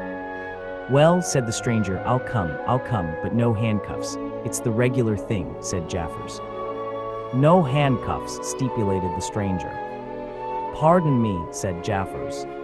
Abruptly the figure sat down, and before anyone could realize what was being done, the slippers, socks, and trousers had been kicked off under the table. Then he sprang up again and flung off his coat. "Here, stop that," said Jaffers, suddenly realizing what was happening. He gripped at the waistcoat, it struggled, and the shirt slipped out of it and left it limp and empty in his hand. "Hold him," said Jaffers loudly, "once he gets the things off." "Hold him," cried everyone, and there was a rush at the fluttering white shirt, which was now all that was visible of the stranger. The shirt sleeve planted a shrewd blow in Hall's face that stopped his open-armed advance and sent him backward into Old Toothsome the sexton, and in another moment the garment was lifted up and became convulsed and vacantly flapping about the arms, even as a shirt that is being thrust over a man's head. Jaffers clutched at it and only helped to pull it off. He was struck in the mouth out of the air, and incontinently threw his truncheon and smote Teddy Henfrey savagely upon the crown of his head. "Look out," said everybody, fencing at random and hitting at nothing. "Hold him, shut the door, don't let him loose, I got something." Here he is, a perfect babel of noises they made. Everybody, it seemed, was being hit all at once, and Sandy Waters, knowing as ever and his wits sharpened by a frightful blow in the nose, reopened the door and led the rout. The others, following incontinently, were jammed for a moment in the corner by the doorway. The hitting continued. Phipps, the Unitarian, had a front tooth broken, and Henfrey was injured in the cartilage of his ear. Jaffers was struck under the jaw, and turning, caught at something that intervened between him and Huckster in the melee, and prevented their coming together. He felt a muscular chest, and in another moment the whole mass of struggling, excited men shot out into the crowded hall. "I got him," shouted Jaffers, choking and reeling through them all, and wrestling with purple face and swelling veins against his unseen enemy. Men staggered right and left as the extraordinary conflict swayed swiftly towards the house door and went spinning down the half-dozen steps of the inn. Jaffers cried in a strangled voice, holding tight, nevertheless, and making play with his knee, spun around, and fell heavily undermost with his head on the gravel. Only then did his fingers relax. There were excited cries of "Hold him," "Invisible," and so forth, and a young fellow, a stranger in the place whose name did not come to light, rushed in at once, caught something, missed his hold, and fell over the constable's prostrate body. Halfway across the road, a woman screamed as something pushed by her. A dog, kicked apparently, yelped and ran howling into Huckster's yard, and with that the transit of the invisible man was accomplished. For a space people stood amazed and gesticulating, and then came panic, and scattered them abroad through the village as a gust scatters dead leaves. But Jaffers lay quite still, face upward and knees bent, at the foot of the steps of the inn. Chapter 8. In Transit. The 8th chapter is exceedingly brief, and relates that Gibbons, the amateur naturalist of the district, while lying out on the spacious open downs without a soul within a couple of miles of him, as he thought and almost dozing, heard close to him the sound as of a man coughing, sneezing, and then swearing savagely to himself, and looking, beheld nothing. Yet the voice was indisputable. It continued to swear with that breadth and variety that distinguishes the swearing of a cultivated man. It grew to a climax, diminished again, and died away in the distance, going as it seemed to him in the direction of Aberdeen. It lifted to a spasmodic sneeze and ended. Gibbons had heard nothing of the morning's occurrences, but the phenomenon was so striking and disturbing that his philosophical tranquility vanished. He got up hastily and hurried down the steepness of the hill towards the village, as fast as he could go. Chapter 9. Mr. Thomas Marvel. You must picture Mr. Thomas Marvel as a person of copious, flexible visage, a nose of cylindrical protrusion, a liquorish, ample, fluctuating mouth, and a beard of bristling eccentricity. His figure inclined to embonpoint, his short limbs accentuated this inclination. He wore a furry silk hat, and the frequent substitution of twine and shoelaces for buttons, apparent at critical points of his costume, marked a man essentially bachelor. Mr. Thomas Marvel was sitting with his feet in a ditch by the roadside over the down towards Aberdeen, about a mile and a half out of Iping. His feet, save for socks of irregular openwork, were bare. His big toes were broad and pricked like the ears of a watchful dog. In a leisurely manner, he did everything in a leisurely manner. He was contemplating trying on a pair of boots. They were the soundest boots he had come across for a long time, but too large for him, whereas the ones he had were, in dry weather, a very comfortable fit, but too thin-soled for damp. Mr. Thomas Marvel hated roomy shoes, but then he hated damp. He had never properly thought out which he hated most, and it was a pleasant day, and there was nothing better to do. So he put the 4 shoes in a graceful group on the turf and looked at them. And seeing them there among the grass and springing agrimony, it suddenly occurred to him that both pairs were exceedingly ugly to see. He was not at all startled by a voice behind him. "They're boots, anyhow," said the voice.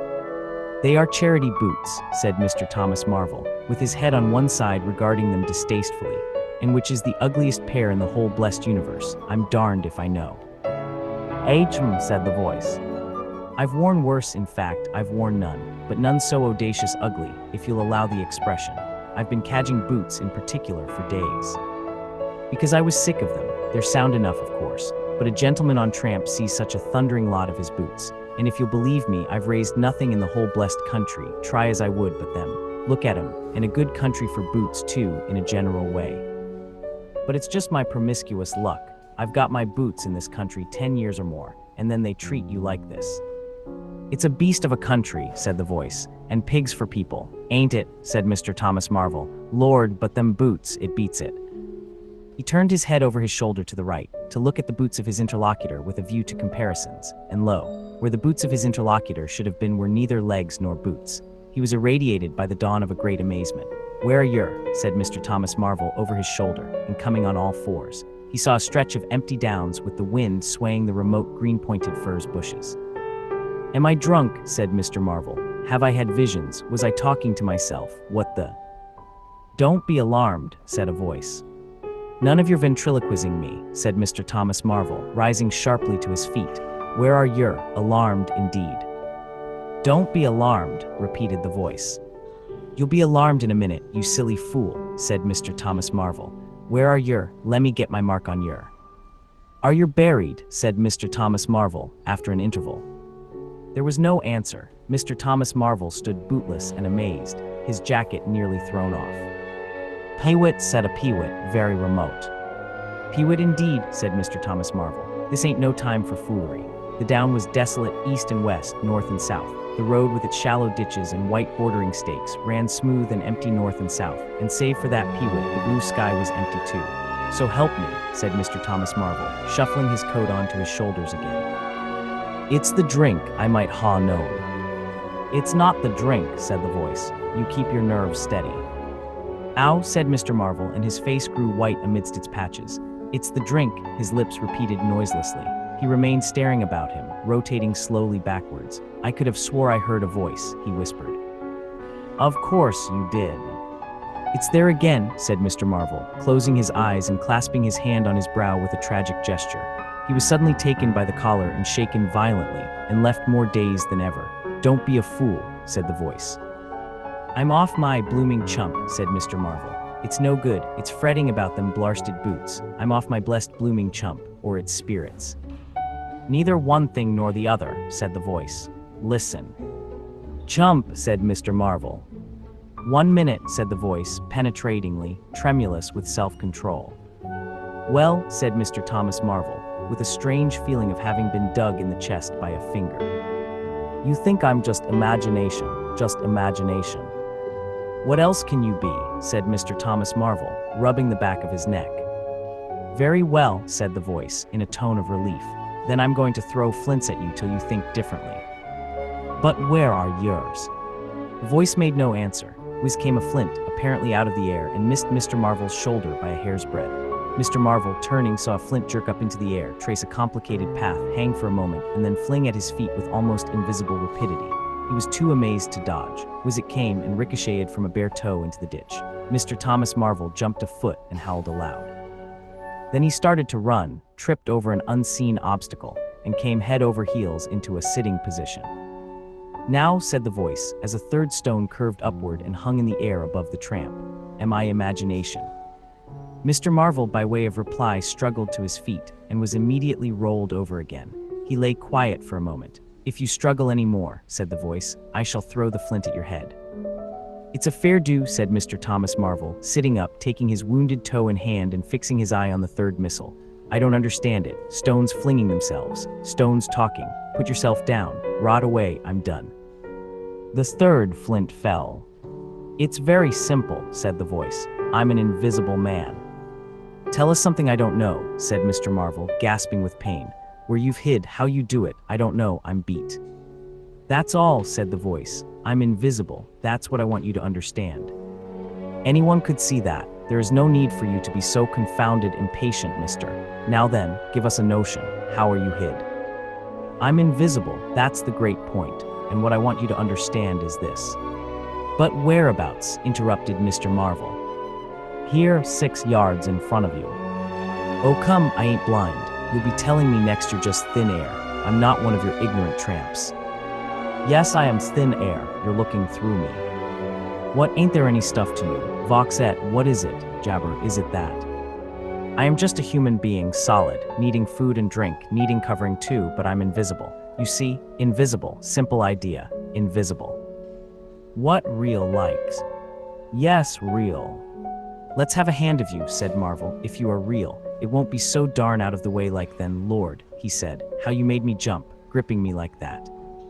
He felt the hand that had closed round his wrist with his disengaged fingers, and his fingers went timorously up the arm, patted a muscular chest, and explored a bearded face. Marvel's face was astonishment. I'm dashed, he said. If this don't beat cockfighting, most remarkable. And there I can see a rabbit clean through you, 1/2 a mile away. Not a bit of you visible, except.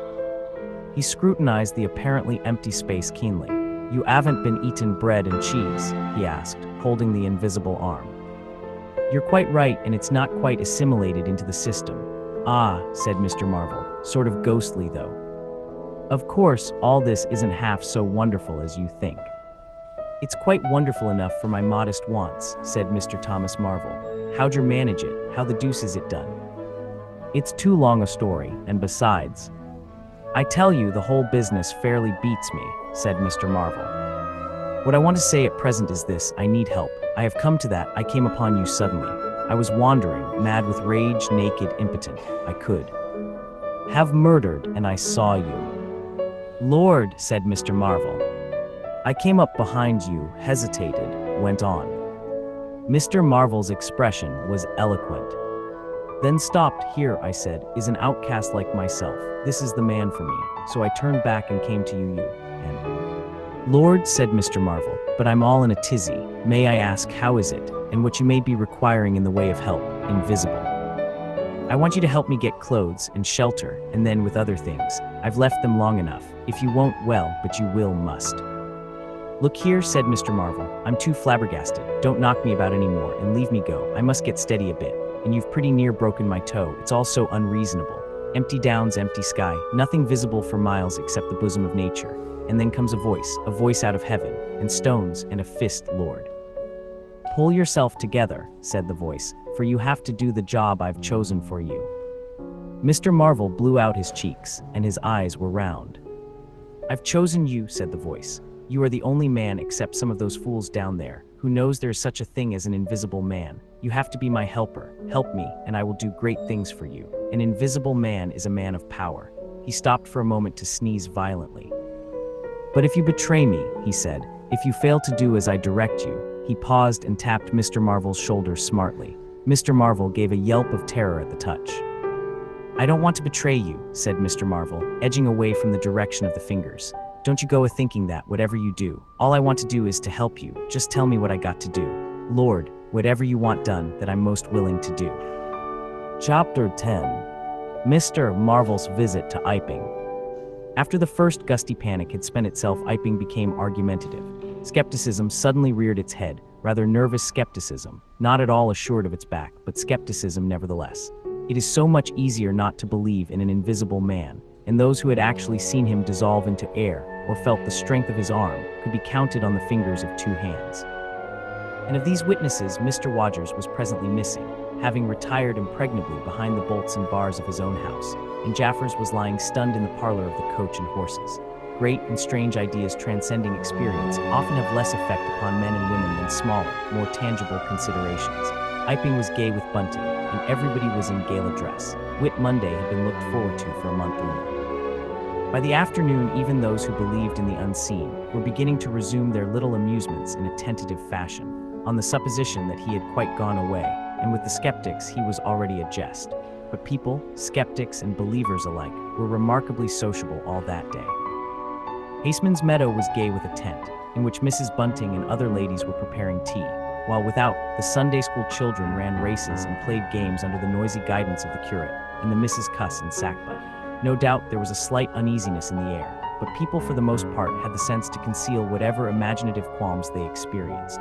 On the village green, an inclined strong rope, down which, clinging the while to a pulley-swung handle, one could be hurled violently against a sack at the other end, came in for considerable favor among the adolescents, as also did the swings and the coconut shies. There was also promenading, and the steam organ attached to a small roundabout filled the air with a pungent flavor of oil and with equally pungent music. Members of the club who had attended church in the morning were splendid in badges of pink and green, and some of the gayer-minded had also adorned their bowler hats with brilliant-colored favors of ribbon. Old Fletcher, whose conceptions of holiday-making were severe, was visible through the jasmine about his window or through the open door, whichever way you chose to look, poised delicately on a plank supported on two chairs, and whitewashing the ceiling of his front room. About 4 o'clock a stranger entered the village from the direction of the downs. He was a short, stout person in an extraordinarily shabby top hat, and he appeared to be very much out of breath. His cheeks were alternately limp and tightly puffed. His mottled face was apprehensive, and he moved with a sort of reluctant alacrity. He turned the corner of the church and directed his way to the Coach and Horses. Among others, old Fletcher remembers seeing him, and indeed the old gentleman was so struck by his peculiar agitation that he inadvertently allowed a quantity of whitewash to run down the brush into the sleeve of his coat while regarding him. This stranger to the perceptions of the proprietor of the coconut shy appeared to be talking to himself, and Mr. Huckster remarked the same thing. He stopped at the foot of the Coach and Horses steps, and according to Mr. Huckster, appeared to undergo a severe internal struggle before he could induce himself to enter the house. Finally, he marched up the steps, and was seen by Mr. Huckster to turn to the left and open the door of the parlor. Mr. Huckster heard voices from within the room and from the bar apprising the man of his error. "That room's private," said Hall, and the stranger shut the door clumsily and went into the bar. In the course of a few minutes he reappeared, wiping his lips with the back of his hand with an air of quiet satisfaction that somehow impressed Mr. Huckster as assumed. He stood looking about him for some moments, and then Mr. Huckster saw him walk in an oddly furtive manner towards the gates of the yard, upon which the parlor window opened. The stranger, after some hesitation, leant against one of the gate-posts, produced a short clay pipe, and prepared to fill it. His fingers trembled while doing so. He lit it clumsily, and folding his arms began to smoke in a languid attitude, an attitude which his occasional glances up the yard altogether belied. All this Mr. Huckster saw over the canisters of the tobacco window, and the singularity of the man's behavior prompted him to maintain his observation. Presently the stranger stood up abruptly and put his pipe in his pocket. Then he vanished into the yard. Forthwith Mr. Huckster, conceiving he was witness of some petty larceny, leapt round his counter and ran out into the road to intercept the thief. As he did so, Mr. Marvel reappeared, his hat askew, a big bundle in a blue tablecloth in one hand and 3 books tied together, as it proved afterwards with the vicar's braces in the other. Directly he saw Huckster, he gave a sort of gasp, and turning sharply to the left began to run. "Stop, thief!" cried Huckster and set off after him. Mr. Huckster's sensations were vivid but brief. He saw the man just before him and spurting briskly for the church corner and the hill road. He saw the village flags and festivities beyond, and a face or so turned towards him. He bawled, "Stop!" again. He had hardly gone 10 strides before his shin was caught in some mysterious fashion, and he was no longer running, but flying with inconceivable rapidity through the air. He saw the ground suddenly close to his face. The world seemed to splash into a million whirling specks of light, and subsequent proceedings interested him no more. Chapter 11. In the Coach and Horses. Now, in order clearly to understand what had happened in the inn, it is necessary to go back to the moment when Mr. Marvel first came into view of Mr. Huckster's window. At that precise moment, Mr. Cuss and Mr. Bunting were in the parlor. They were seriously investigating the strange occurrences of the morning, and were, with Mr. Hall's permission, making a thorough examination of the invisible man's belongings. Jaffers had partially recovered from his fall and had gone home in the charge of his sympathetic friends. The stranger's scattered garments had been removed by Mrs. Hall and the room tidied up. And on the table under the window, where the stranger had been wont to work, Cuss had hit almost at once on 3 big books in manuscript labeled Diary. "Diary," said Cuss, putting the 3 books on the table. "Now, at any rate, we shall learn something." The vicar stood with his hands on the table. "Diary," repeated Cuss, sitting down, putting 2 volumes to support the third and opening it. No name on the flyleaf, bother, cipher, and figures. The vicar came round to look over his shoulder. Cuss turned the pages over with a face suddenly disappointed. Dear me, it's all cipher, Bunting." "There are no diagrams?" asked Mr. Bunting. "No illustrations throwing light?" "See for yourself," said Mr. Cuss. "Some of it's mathematical and some of it's Russian or some such language, to judge by the letters, and some of it's Greek. Now the Greek I thought you." "Of course," said Mr. Bunting, taking out and wiping his spectacles and feeling suddenly very uncomfortable, for he had no Greek left in his mind worth talking about. "Yes, the Greek, of course, may furnish a clue. I'll find you a place." "I'd rather glance through the volumes first," said Mr. Bunting, still wiping. "A general impression first, Cuss, and then, we can go looking for clues." He coughed, put on his glasses, arranged them fastidiously, coughed again, and wished something would happen to avert the seemingly inevitable exposure. Then he took the volume Cuss handed him in a leisurely manner, and then something did happen. The door opened suddenly. Both gentlemen started violently, looked round, and were relieved to see a sporadically rosy face beneath a furry silk hat. "Tap?" asked the face, and stood staring. "No," said both gentlemen at once. "Over the other side, my man," said Mr. Bunting. "And please shut that door," said Mr. Cuss irritably. "All right," said the intruder, as it seemed in a low voice curiously different from the huskiness of its first inquiry. "Right you are," said the intruder in the former voice. "Stand clear," and he vanished and closed the door. "A sailor, I should judge," said Mr. Bunting. "Amusing fellows they are, stand clear. Indeed, a nautical term, referring to his getting back out of the room, I suppose." "I dare say so," said Cuss. "My nerves are all loose today. It quite made me jump, the door opening like that." Mr. Bunting smiled as if he had not jumped. "And now," he said with a sigh, "these books." Someone sniffed as he did so. "One thing is indisputable," said Bunting, drawing up a chair next to that of Cuss. "There certainly have been very strange things happen in Iping during the last few days, very strange. I cannot, of course, believe in this absurd invisibility story." "It's incredible," said Cuss, "incredible. But the fact remains that I certainly saw right down his sleeve." "But are you sure? Suppose a mirror, for instance. Hallucinations are so easily produced. I don't know if you have ever seen a really good conjurer." "I won't argue again," said Cuss. "We've thrashed that out, Bunting, and just now there's these books. Here's some of what I take to be Greek letters certainly." He pointed to the middle of the page. Mr. Bunting flushed slightly and brought his face nearer, apparently finding some difficulty with his glasses. Suddenly he became aware of a strange feeling at the nape of his neck. He tried to raise his head and encountered an immovable resistance. The feeling was a curious pressure, the grip of a heavy, firm hand, and it bore his chin irresistibly to the table. "Don't move, little men," whispered a voice, "or I'll brain you both." He looked into the face of Cuss, close to his own, and each saw a horrified reflection of his own sickly astonishment. "I'm sorry to handle you so roughly," said the voice, "but it's unavoidable." "Since when did you learn to pry into an investigator's private memoranda?" said the voice, and two chins struck the table simultaneously, and two sets of teeth rattled. "Since when did you learn to invade the private rooms of a man in misfortune?" And the concussion was repeated. "Where have they put my clothes?"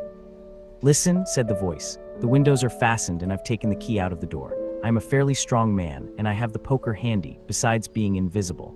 There's not the slightest doubt that I could kill you both and get away quite easily if I wanted to. Do you understand? Very well. If I let you go, will you promise not to try any nonsense and do what I tell you?" The vicar and the doctor looked at one another, and the doctor pulled a face. "Yes," said Mr. Bunting, and the doctor repeated it. Then the pressure on the necks relaxed, and the doctor and the vicar sat up, both very red in the face and wriggling their heads. "Please keep sitting where you are," said the invisible man. "Here's the poker, you see." "When I came into this room," continued the invisible man, after presenting the poker to the tip of the nose of each of his visitors, "I did not expect to find it occupied, and I expected to find, in addition to my books of memoranda, an outfit of clothing. Where is it? No, don't rise. I can see it's gone. Now, just at present, though the days are quite warm enough for an invisible man to run about stark, the evenings are quite chilly. I want clothing and other accommodation, and I must also have those 3 books." Chapter 12. The Invisible Man Loses His Temper. It is unavoidable that at this point the narrative should break off again, for a certain very painful reason that will presently be apparent. While these things were going on in the parlor, and while Mr. Huckster was watching Mr. Marvel smoking his pipe against the gate, not a dozen yards away, were Mr. Hall and Teddy Henfrey discussing in a state of cloudy puzzlement the one-iping topic. Suddenly there came a violent thud against the door of the parlor, a sharp cry, and then silence. "Hullo," said Teddy Henfrey. "Hullo," from the tap. Mr. Hall took things in slowly but surely. "That ain't right," he said, and came round from behind the bar towards the parlor door. He and Teddy approached the door together with intent faces, their eyes considered. "Some at wrong," said Hall, and Henfrey nodded agreement. Whiffs of an unpleasant chemical odor met them, and there was a muffled sound of conversation, very rapid and subdued. "You all right, thir?" asked Hall, rapping. The muttered conversation ceased abruptly. For a moment's silence, then the conversation was resumed, in hissing whispers, then a sharp cry of "No, no, you don't." There came a sudden motion and the oversetting of a chair, a brief struggle, silence again. "What the deuce?" exclaimed Henfrey, sotto voce. "You all right, thir?" asked Mr. Hall sharply again. The vicar's voice answered with a curious jerking intonation. "Quite right, please don't interrupt." "Odd," said Mr. Henfrey. "Odd," said Mr. Hall. "Says don't interrupt," said Henfrey. "I hear'd," said Hall. "And a sniff," said Henfrey. They remained listening. The conversation was rapid and subdued. "I can't," said Mr. Bunting, his voice rising. "I tell you, sir, I will not." "What was that?" asked Henfrey. "Says he why nart," said Hall. "Warn't speaking to us, was he?" "Disgraceful," said Mr. Bunting within. "Disgraceful," said Mr. Henfrey. "I heard it distinct." "Who's that speaking now?" asked Henfrey. "Mr. Cuss, I s'pose," said Hall. "Can you hear anything?" Silence, the sounds within indistinct and perplexing. "Sounds like throwing the tablecloth about," said Hall. Mrs. Hall appeared behind the bar. Hall made gestures of silence and invitation. This aroused Mrs. Hall's wifely opposition. "What you're listening there for, Hall?" she asked. "Ain't you nothing better to do, busy day like this?"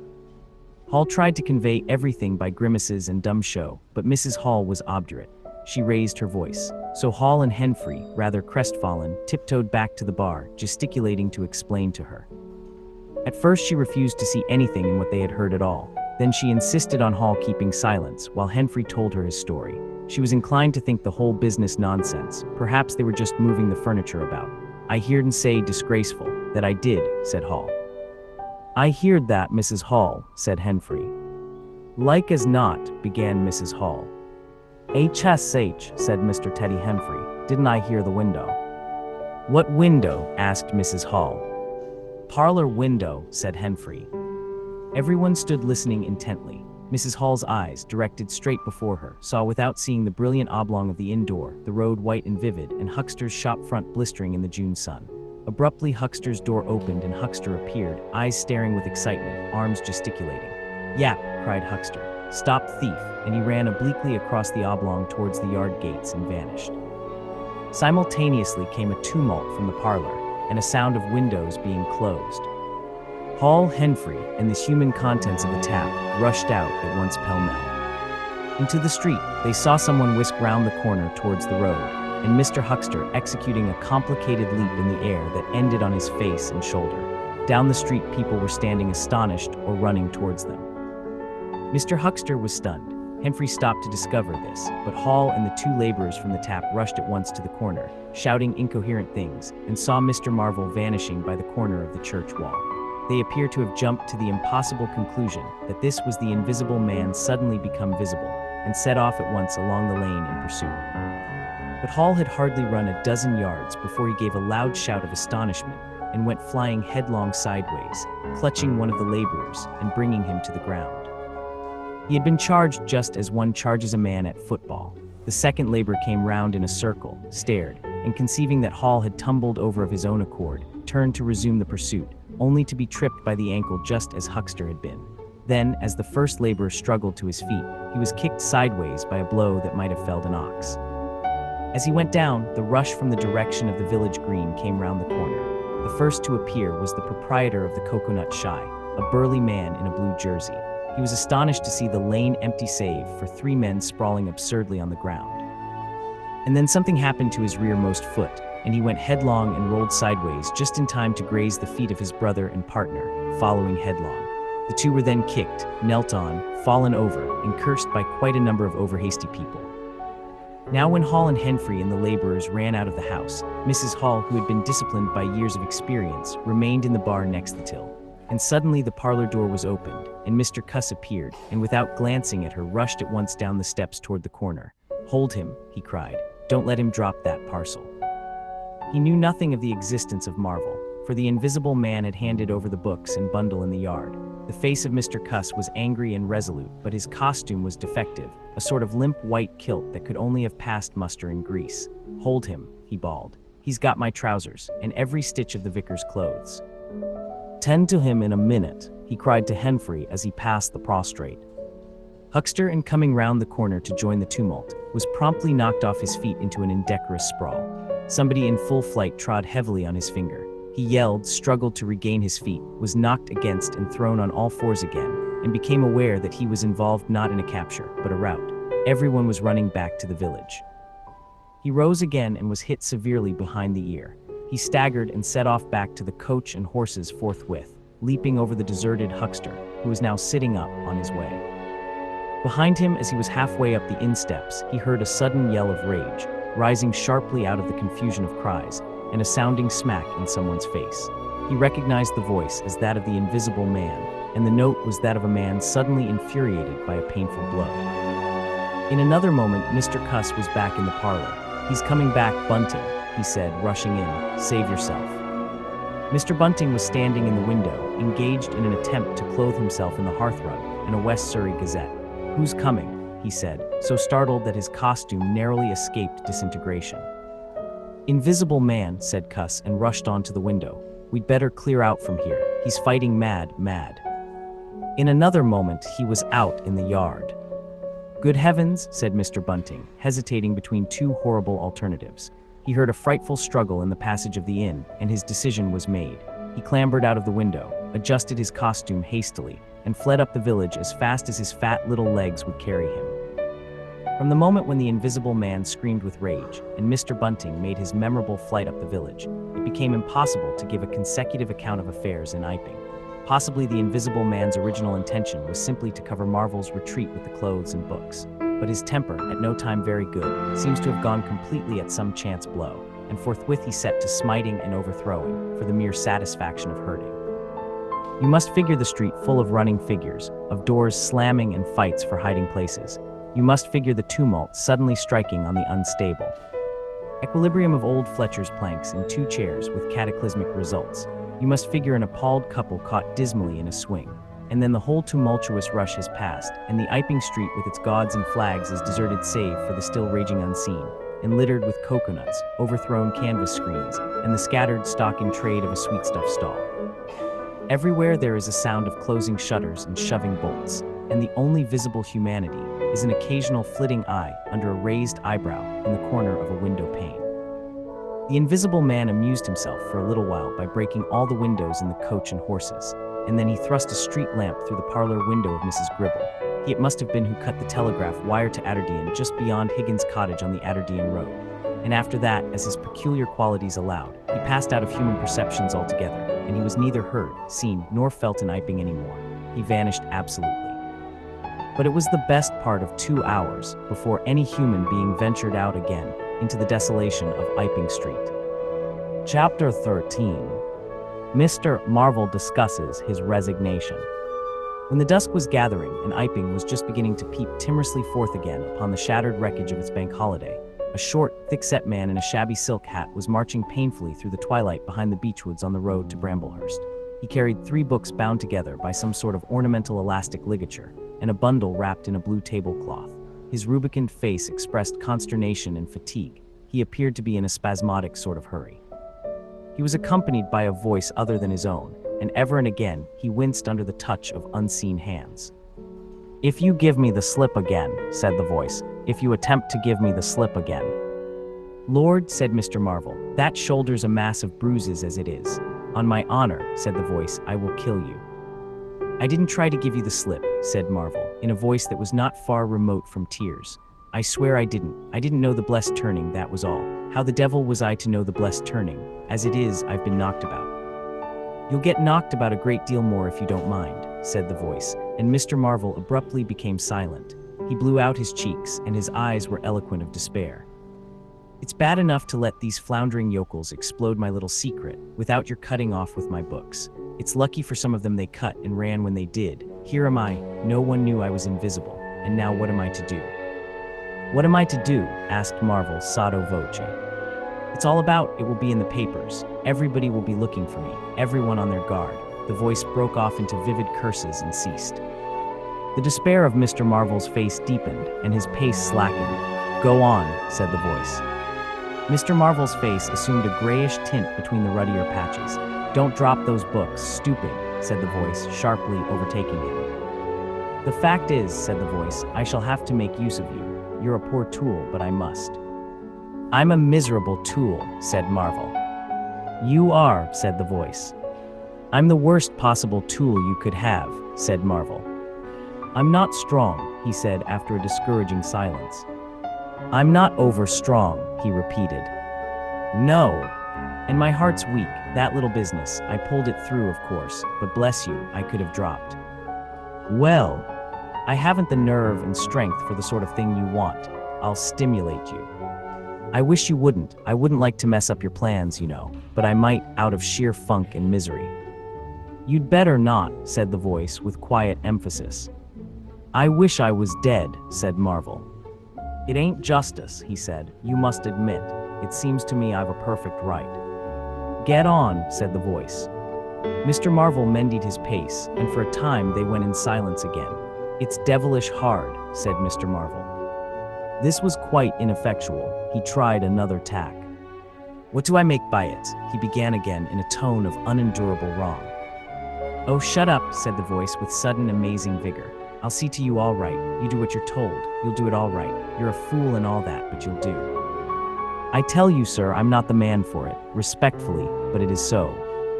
"If you don't shut up, I shall twist your wrist again," said the invisible man. "I want to think."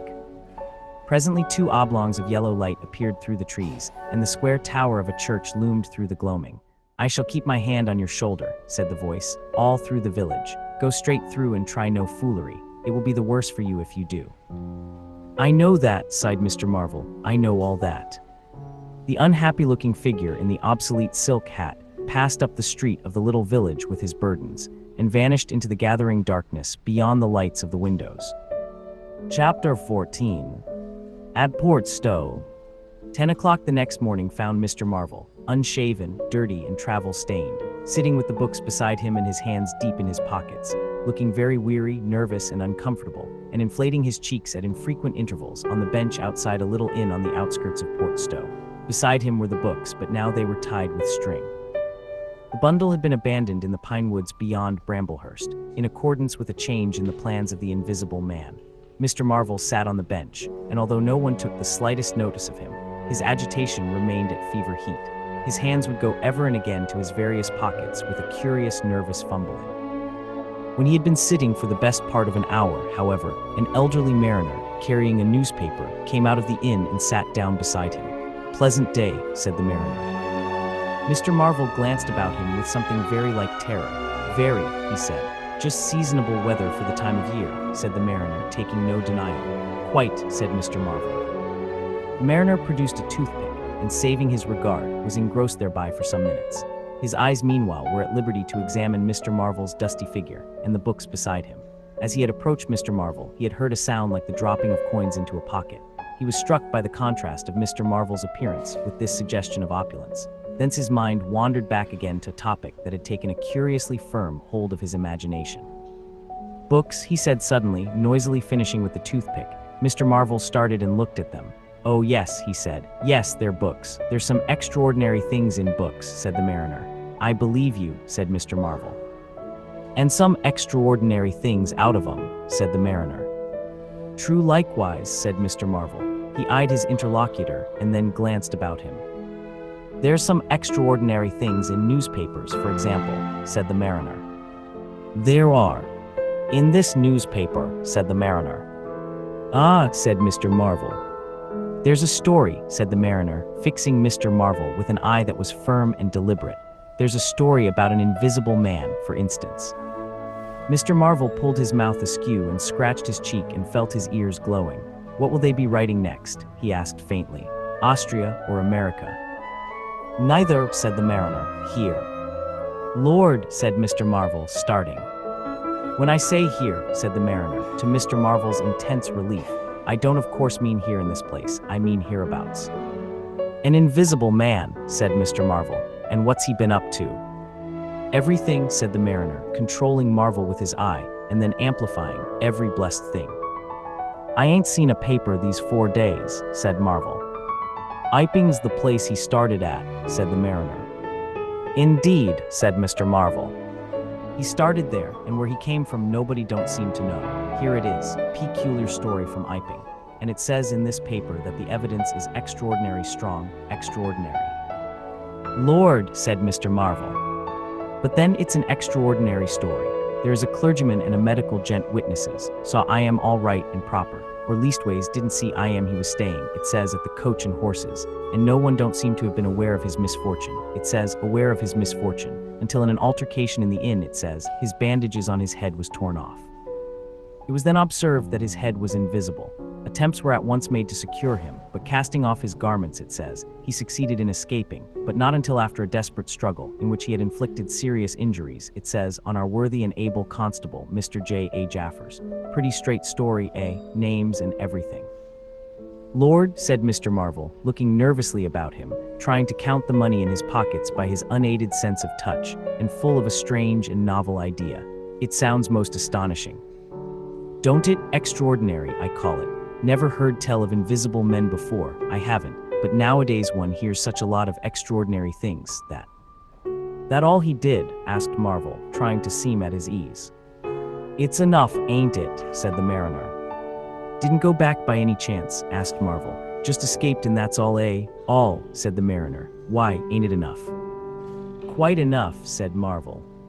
"I should think it was enough," said the mariner. "I should think it was enough." "He didn't have any pals. It don't say he had any pals, does it?" asked Mr. Marvel, anxious. "Ain't one of a sort enough for you?" asked the mariner. "No, thank heaven, as one might say, he didn't." He nodded his head slowly. "It makes me regular uncomfortable, the bare thought of that chap running about the country. He is at present at large, and from certain evidence it is supposed that he has took, I suppose they mean, the road to Port Stowe. You see, we're right in it, none of your American wonders this time. And just think of the things he might do. Where'd you be if he took a drop over and above and had a fancy to go for you? Suppose he wants to rob, who can prevent him? He can trespass, he can burgle, He could walk through a cordon of policemen as easy as me, or you could give the slip to a blind man. Easier, for these here blind chaps here uncommon sharp, I'm told, and wherever there was liquor he fancied. He's got a tremendous advantage, certainly, said Mr. Marvel. And well, you're right, said the mariner, he has. All this time Mr. Marvel had been glancing about him intently, listening for faint footfalls, trying to detect imperceptible movements. He seemed on the point of some great resolution. He coughed behind his hand. He looked about him again, listened, bent towards the mariner, and lowered his voice. The fact of it is, I happen to know just a thing or two about this invisible man, from private sources. Oh, said the mariner, interested. You? Yes, said Mr. Marvel, me. Indeed, said the mariner, and may I ask? You'll be astonished, said Mr. Marvel behind his hand. It's tremendous. Indeed, said the mariner. The fact is, began Mr. Marvel eagerly in a confidential undertone. Suddenly his expression changed marvelously. Ow, he said. He rose stiffly in his seat. His face was eloquent of physical suffering. Wow, he said. What's up, said the mariner, concerned. Toothache, said Mr. Marvel, and put his hand to his ear. He caught hold of his books. I must be getting on, I think, he said. He edged in a curious way along the seat away from his interlocutor. But you was just going to tell me about this here invisible man, protested the mariner. Mr. Marvel seemed to consult with himself. Hoax, said a voice. It's a hoax, said Mr. Marvel. But it's in the paper, said the mariner. Hoax all the same, said Marvel. I know the chap that started the lie. There ain't no invisible man whatsoever, blimey. But how about this paper, do you mean to say? Not a word of it, said Marvel stoutly. The mariner stared, paper in hand. Mr. Marvel jerkily faced about. Wait a bit, said the mariner, rising and speaking slowly. Do you mean to say? I do, said Mr. Marvel. Then why did you let me go on and tell you all this blarsted stuff then? What d'ye mean by letting a man make a fool of himself like that for? Eh? Mr. Marvel blew out his cheeks. The mariner was suddenly very red indeed. He clenched his hands. I've been talking here this 10 minutes, he said, and you little pot-bellied, leathery-faced son of an old boot, couldn't have the elementary manners. Don't you come bandying words with me, said Mr. Marvel. Bandying words, I'm a jolly good mind. Come up, said a voice, and Mr. Marvel was suddenly whirled about and started marching off in a curious spasmodic manner. You'd better move on, said the mariner. Who's moving on, said Mr. Marvel. He was receding obliquely with a curious hurrying gait, with occasional violent jerks forward. Some way along the road, he began a muttered monologue, protests and recriminations. Silly devil, said the mariner, legs wide apart, elbows akimbo, watching the receding figure. I'll show you, you silly ass, hoaxing me. It's here on the paper. Mr. Marvel retorted incoherently, and receding was hidden by a bend in the road, but the mariner still stood magnificent in the midst of the way, until the approach of a butcher's cart dislodged him. Then he turned himself towards Port Stowe. Full of extraordinary asses, he said softly to himself. Just to take me down a bit. That was his silly game. It's on the paper. And there was another extraordinary thing he was presently to hear, that had happened quite close to him. And that was a vision of a fistful of money, no less, traveling without visible agency, along by the wall at the corner of St. Michael's Lane. A brother mariner had seen this wonderful sight that very morning. He had snatched at the money forthwith and had been knocked headlong, and when he had got to his feet, the butterfly money had vanished. Our mariner was in the mood to believe anything, he declared, but that was a bit too stiff. Afterwards, however, he began to think things over. The story of the flying money was true, and all about that neighborhood, even from the august London and Country Banking Company, from the tills of shops and inns, doors standing that sunny, whether entirely open. Money had been quietly and dexterously making off that day in handfuls and rouleaus, floating quietly along by walls and shady places, dodging quickly from the approaching eyes of men. And it had, though no man had traced it, invariably ended its mysterious flight in the pocket of that agitated gentleman in the obsolete silk hat, sitting outside the little inn on the outskirts of Port Stowe. It was 10 days after, and indeed only when the Burdock story was already old, that the mariner collated these facts and began to understand how near he had been to the wonderful invisible man. Chapter 15. The Man Who Was Running. In the early evening time, Dr. Kemp was sitting in his study in the Belvedere on the hill overlooking Burdock. It was a pleasant little room, with 3 windows, north, west, and south, and bookshelves covered with books and scientific publications, and a broad writing table, and under the north window, a microscope, glass slips, minute instruments, some cultures, and scattered bottles of reagents. Dr. Kemp's solar lamp was lit, albeit the sky was still bright with the sunset light, and his blinds were up because there was no offense of peering outsiders to require them pulled down.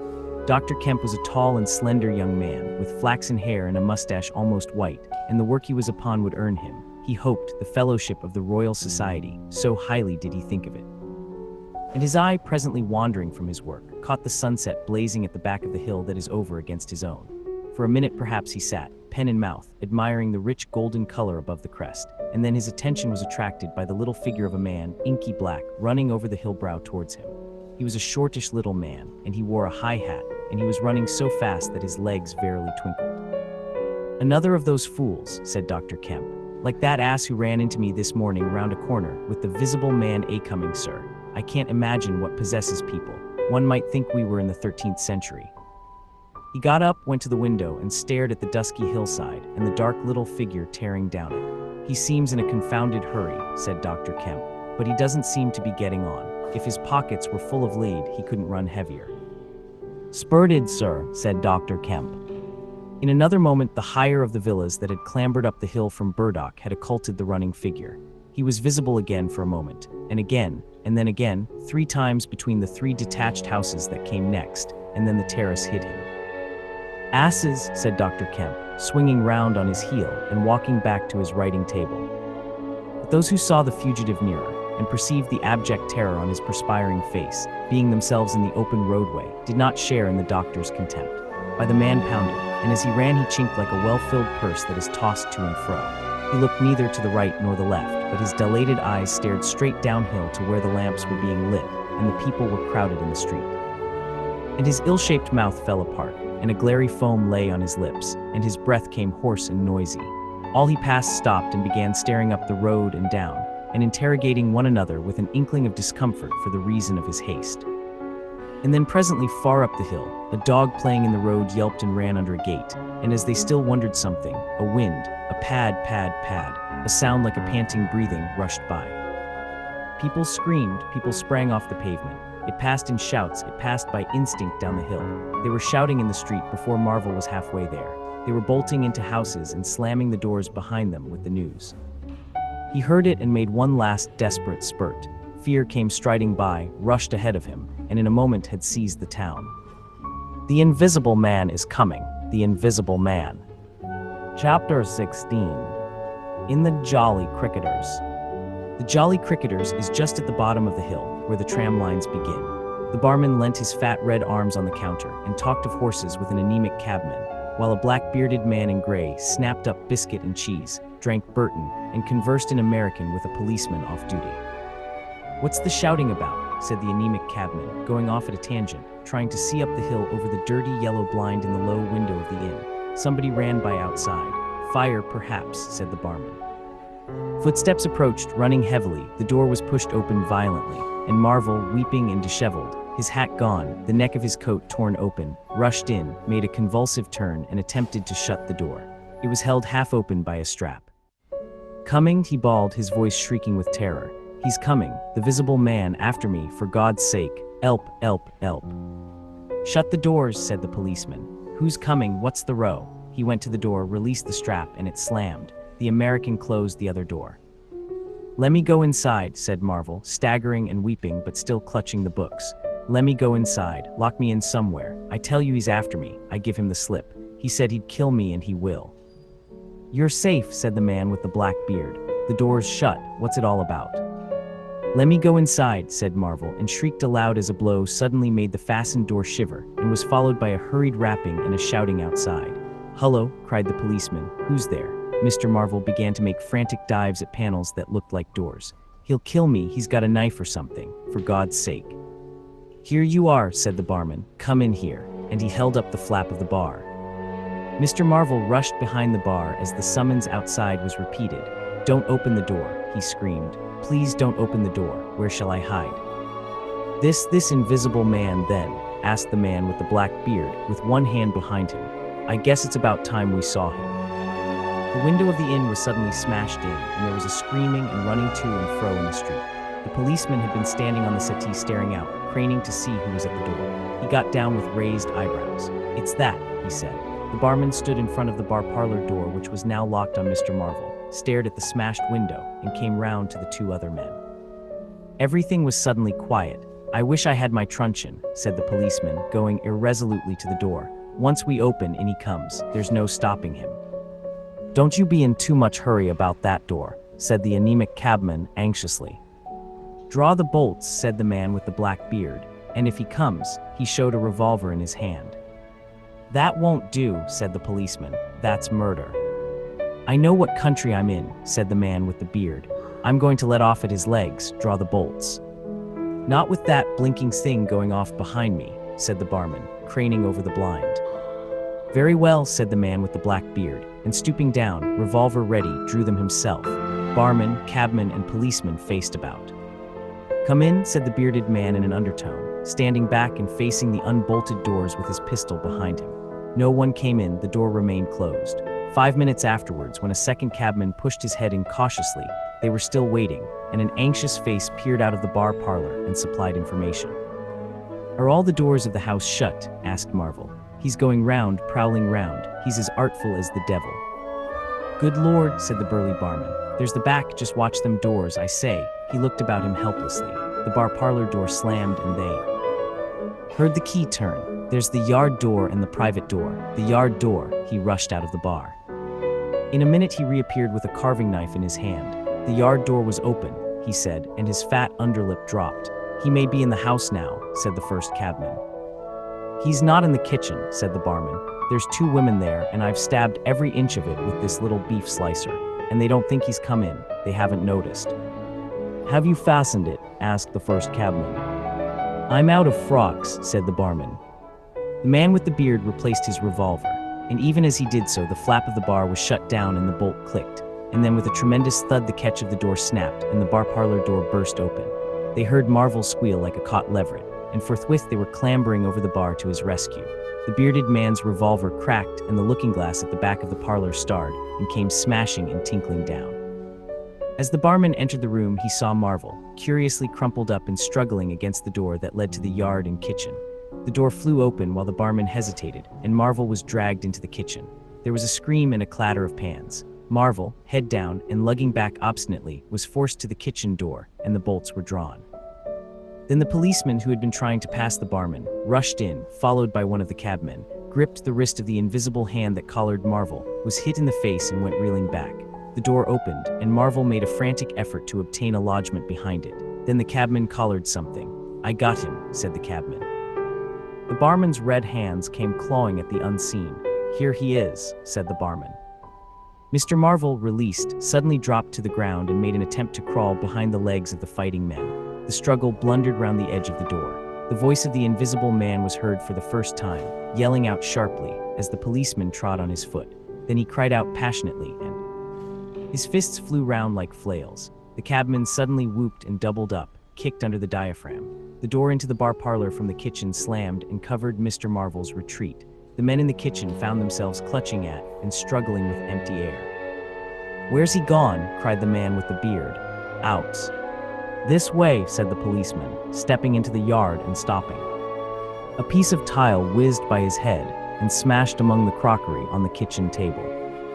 "I'll show him," shouted the man with the black beard, and suddenly a steel barrel shone over the policeman's shoulder, and 5 bullets had followed one another into the twilight whence the missile had come.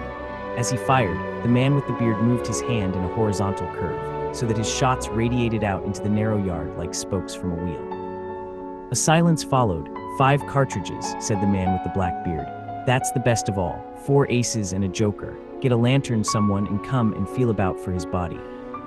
Chapter 17. Dr. Kemp's Visitor. Dr. Kemp had continued writing in his study until the shots aroused him. Crack, crack, crack, they came one after the other. "Hullo," said Dr. Kemp, putting his pen into his mouth again and listening. "Who's letting off revolvers in Burdock? What are the asses at now?" He went to the south window, threw it up, and leaning out stared down on the network of windows, beaded gas lamps and shops with its black interstices of roof and yard that made up the town at night. "Looks like a crowd down the hill," he said, "by the cricketers," and remained watching. Thence his eyes wandered over the town to far away where the ship's lights shone, and the pier glowed, a little illuminated, festooned pavilion like a gem of yellow light. The moon in its first quarter hung over the westward hill, and the stars were clear and almost tropically bright. After 5 minutes, during which his mind had traveled into a remote speculation of social conditions of the future, and lost itself at last over the time dimension, Dr. Kemp roused himself with a sigh, pulled down the window again, and returned to his writing desk. It must have been about an hour after this that the front door bell rang. He had been writing slackly, and with intervals of abstraction, since the shots. He sat listening. He heard the servant answer the door, and waited for her feet on the staircase, but she did not come. "Wonder what that was," said Dr. Kemp. He tried to resume his work, failed, got up, went downstairs from his study to the landing, rang, and called over the balustrade to the housemaid as she appeared in the hall below. "Was that a letter?" he asked. "Only a runaway ring, sir," she answered. "I'm restless tonight," he said to himself. He went back to his study, and this time attacked his work resolutely. In a little while he was hard at work again, and the only sounds in the room were the ticking of the clock and the subdued shrillness of his quill, hurrying in the very center of the circle of light his lampshade threw on his table. It was 2 o'clock before Dr. Kemp had finished his work for the night. He rose, yawned, and went downstairs to bed. He had already removed his coat and vest when he noticed that he was thirsty. He took a candle and went down to the dining room in search of a siphon and whiskey. Dr. Kemp's scientific pursuits have made him a very observant man, and as he recrossed the hall, he noticed a dark spot on the linoleum near the mat at the foot of the stairs. He went on upstairs, and then it suddenly occurred to him to ask himself what the spot on the linoleum might be. Apparently some subconscious element was at work. At any rate, he turned with his burden, went back to the hall, put down the siphon and whiskey, and bending down, touched the spot. Without any great surprise, he found it had the stickiness and color of drying blood. He took up his burden again and returned upstairs, looking about him and trying to account for the blood spot. On the landing, he saw something and stopped astonished. The door handle of his own room was blood-stained. He looked at his own hand. It was quite clean, and then he remembered that the door of his room had been open when he came down from his study, and that consequently he had not touched the handle at all. He went straight into his room, his face quite calm, perhaps a trifle more resolute than usual. His glance, wandering inquisitively, fell on the bed. On the counterpane was a mess of blood, and the sheet had been torn. He had not noticed this before because he had walked straight to the dressing table. On the further side, the bedclothes were depressed, as if someone had been recently sitting there. Then he had an odd impression that he had heard a low voice say, "Good heavens, Kemp," but Dr. Kemp was no believer in voices. He stood staring at the tumbled sheets. Was that really a voice? He looked about again, but noticed nothing further than the disordered and blood-stained bed. Then he distinctly heard a movement across the room, near the wash-hand stand. All men, however highly educated, retain some superstitious inklings. The feeling that is called eerie came upon him. He closed the door of the room, came forward to the dressing table, and put down his burdens. Suddenly, with a start, he perceived a coiled and blood-stained bandage of linen rag hanging in midair, between him and the wash-hand stand. He stared at this in amazement. It was an empty bandage, a bandage properly tied but quite empty. He would have advanced to grasp it, but a touch arrested him, and a voice speaking quite close to him. "Kemp," said the voice. "Eh," said Kemp with his mouth open. "Keep your nerve," said the voice. "I'm an invisible man." Kemp made no answer for a space, simply stared at the bandage. "Invisible man," he said. "I am an invisible man," repeated the voice. The story he had been active to ridicule only that morning rushed through Kemp's brain. He does not appear to have been either very much frightened or very greatly surprised at the moment. Realization came later. "I thought it was all a lie," he said. The thought uppermost in his mind was the reiterated arguments of the morning. "Have you a bandage on?" he asked. "Yes," said the invisible man. "Oh," said Kemp, and then roused himself. "I say," he said, "but this is nonsense, it's some trick." He stepped forward suddenly, and his hand, extended towards the bandage, met invisible fingers. He recoiled at the touch, and his color changed. "Keep steady, Kemp, for God's sake. I want help badly. Stop." The hand gripped his arm. He struck at it. "Kemp," cried the voice. "Kemp, keep steady," and the grip tightened. A frantic desire to free himself took possession of Kemp. The hand of the bandaged arm gripped his shoulder, and he was suddenly tripped and flung backwards upon the bed. He opened his mouth to shout, and the corner of the sheet was thrust between his teeth. The invisible man had him down grimly, but his arms were free and he struck and tried to kick savagely. "Listen to reason, will you?" said the invisible man, sticking to him in spite of a pounding in the ribs. "By heaven, you'll madden me in a minute." "Lie still, you fool," bawled the invisible man in Kemp's ear. Kemp struggled for another moment and then lay still. "If you shout, I'll smash your face," said the invisible man, relieving his mouth. "I'm an invisible man, it's no foolishness and no magic. I really am an invisible man, and I want your help. I don't want to hurt you, but if you behave like a frantic rustic, I must. Don't you remember me, Kemp, Griffin of University College?" "Let me get up," said Kemp. "I'll stop where I am, and let me sit quiet for a minute."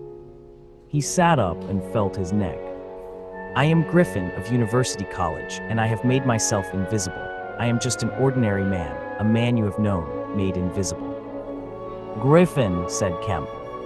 "Griffin," answered the voice, "a younger student than you were, almost an albino, 6 feet high and broad with a pink and white face and red eyes, who won the medal for chemistry." "I am confused," said Kemp. "My brain is rioting. What has this to do with Griffin?" "I am Griffin." Kemp thought, "It's horrible," he said, "but what devilry must happen to make a man invisible?" "It's no devilry, it's a process, sane and intelligible enough." "It's horrible," said Kemp. "How on earth?" "It's horrible enough, but I'm wounded and in pain and tired. Great God. Kemp, you are a man, take it steady. Give me some food and drink and let me sit down here." Kemp stared at the bandage as it moved across the room, then saw a basket chair dragged across the floor and come to rest near the bed. It creaked, and the seat was depressed the quarter of an inch or so. He rubbed his eyes and felt his neck again. "This beats ghosts," he said, and laughed stupidly. "That's better, thank heaven, you're getting sensible." "Or silly," said Kemp, and knuckled his eyes. "Give me some whiskey, I'm near dead."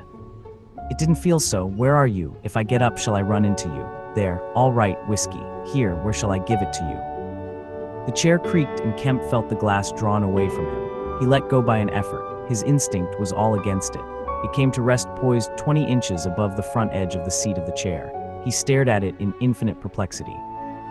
This must be hypnotism. You have suggested you are invisible." "Nonsense," said the voice. "It's frantic. Listen to me." "I demonstrated conclusively this morning," began Kemp, "that invisibility." "Never mind what you've demonstrated. I'm starving," said the voice, "and the night is chilly to a man without clothes." "Food," said Kemp. The tumbler of whiskey tilted itself. "Yes," said the invisible man, wrapping it down. "Have you a dressing gown?" Kemp made some exclamation in an undertone. He walked to a wardrobe and produced a robe of dingy scarlet. "This do?" he asked. It was taken from him. It hung limp for a moment in midair, fluttered weirdly, stood full and decorous, buttoning itself, and sat down in his chair.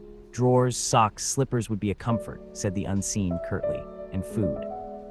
"Anything, but this is the insanest thing I ever was in my life."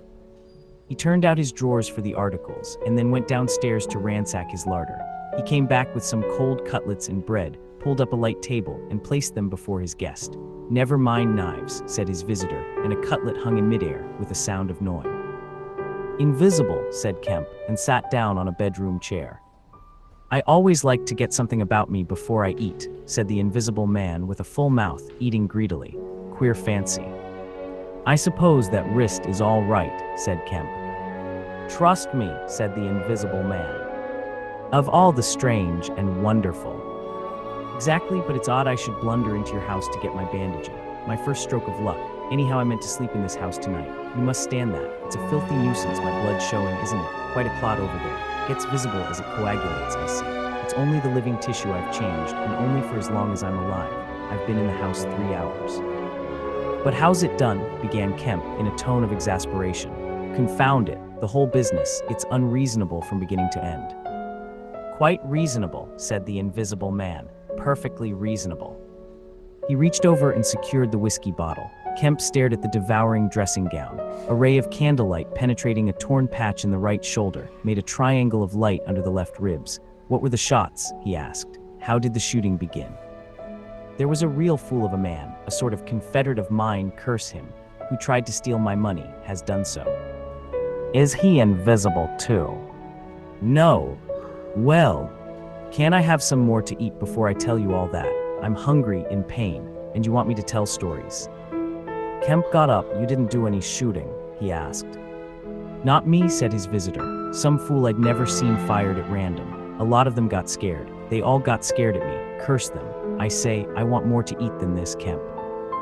I'll see what there is to eat downstairs, said Kemp. Not much, I'm afraid. After he had done eating and he made a heavy meal, the invisible man demanded a cigar. He bit the end savagely before Kemp could find a knife and cursed when the outer leaf loosened. It was strange to see him smoking. His mouth and throat, pharynx and nares, became visible as a sort of whirling smoke cast. This blessed gift of smoking, he said and puffed vigorously. I'm lucky to have fallen upon you, Kemp. You must help me. Fancy tumbling on you just now. I'm in a devilish scrape. I've been mad, I think, the things I have been through. But we will do things yet, let me tell you. He helped himself to more whiskey and soda. Kemp got up, looked about him, and fetched a glass from his spare room. It's wild, but I suppose I may drink. You haven't changed much, Kemp, these dozen years. You fair men don't. Cool. And methodical after the first collapse. I must tell you, we will work together. But how was it all done, said Kemp, and how did you get like this? For God's sake, let me smoke in peace for a little while, and then I will begin to tell you. But the story was not told that night. The invisible man's wrist was growing painful. He was feverish, exhausted, and his mind came round to brood upon his chase down the hill and the struggle about the inn. He spoke in fragments of marvel. He smoked faster. His voice grew angry. Kemp tried to gather what he could. He was afraid of me. I could see that he was afraid of me, said the invisible man many times over. He meant to give me the slip. He was always casting about. What a fool I was. The cur. I should have killed him. Where did you get the money? Asked Kemp abruptly. The invisible man was silent for a space. I can't tell you tonight, he said. He groaned suddenly and leant forward, supporting his invisible head on invisible hands. Kemp, he said, I've had no sleep for near 3 days, except a couple of dozes of an hour or so. I must sleep soon. Well, have my room, have this room. But how can I sleep? If I sleep, he will get away. What does it matter? What's the shot wound? Asked Kemp abruptly. Nothing, scratch and blood. Oh God, how I want sleep. Why not? The invisible man appeared to be regarding Kemp. Because I have a particular objection to being caught by my fellow men, he said slowly. Kemp started. Fool that I am, said the invisible man, striking the table smartly. I've put the idea into your head. Chapter 18. The invisible man sleeps. Exhausted and wounded as the invisible man was, he refused to accept Kemp's word that his freedom should be respected. He examined the 2 windows of the bedroom, drew up the blinds and opened the sashes, to confirm Kemp's statement that a retreat by them would be possible. Outside, the night was very quiet and still, and the new moon was setting over the down. Then he examined the keys of the bedroom and the 2 dressing room doors, to satisfy himself that these also could be made an assurance of freedom. Finally, he expressed himself satisfied. He stood on the hearth rug, and Kemp heard the sound of a yawn. I'm sorry, said the invisible man, if I cannot tell you all that I have done tonight, but I am worn out. It's grotesque, no doubt, it's horrible. But believe me, Kemp, in spite of your arguments of this morning, it is quite a possible thing. I have made a discovery. I meant to keep it to myself. I can't. I must have a partner. And you, we can do such things, but tomorrow. Now, Kemp, I feel as though I must sleep or perish. Kemp stood in the middle of the room staring at the headless garment. I suppose I must leave you, he said. It's incredible. 3 things happening like this, overturning all my preconceptions, would make me insane. But it's real. Is there anything more that I can get you? Only bid me good night, said Griffin. Good night, said Kemp, and shook an invisible hand. He walked sideways to the door. Suddenly, the dressing gown walked quickly towards him. Understand me, said the dressing gown. No attempts to hamper me or capture me, or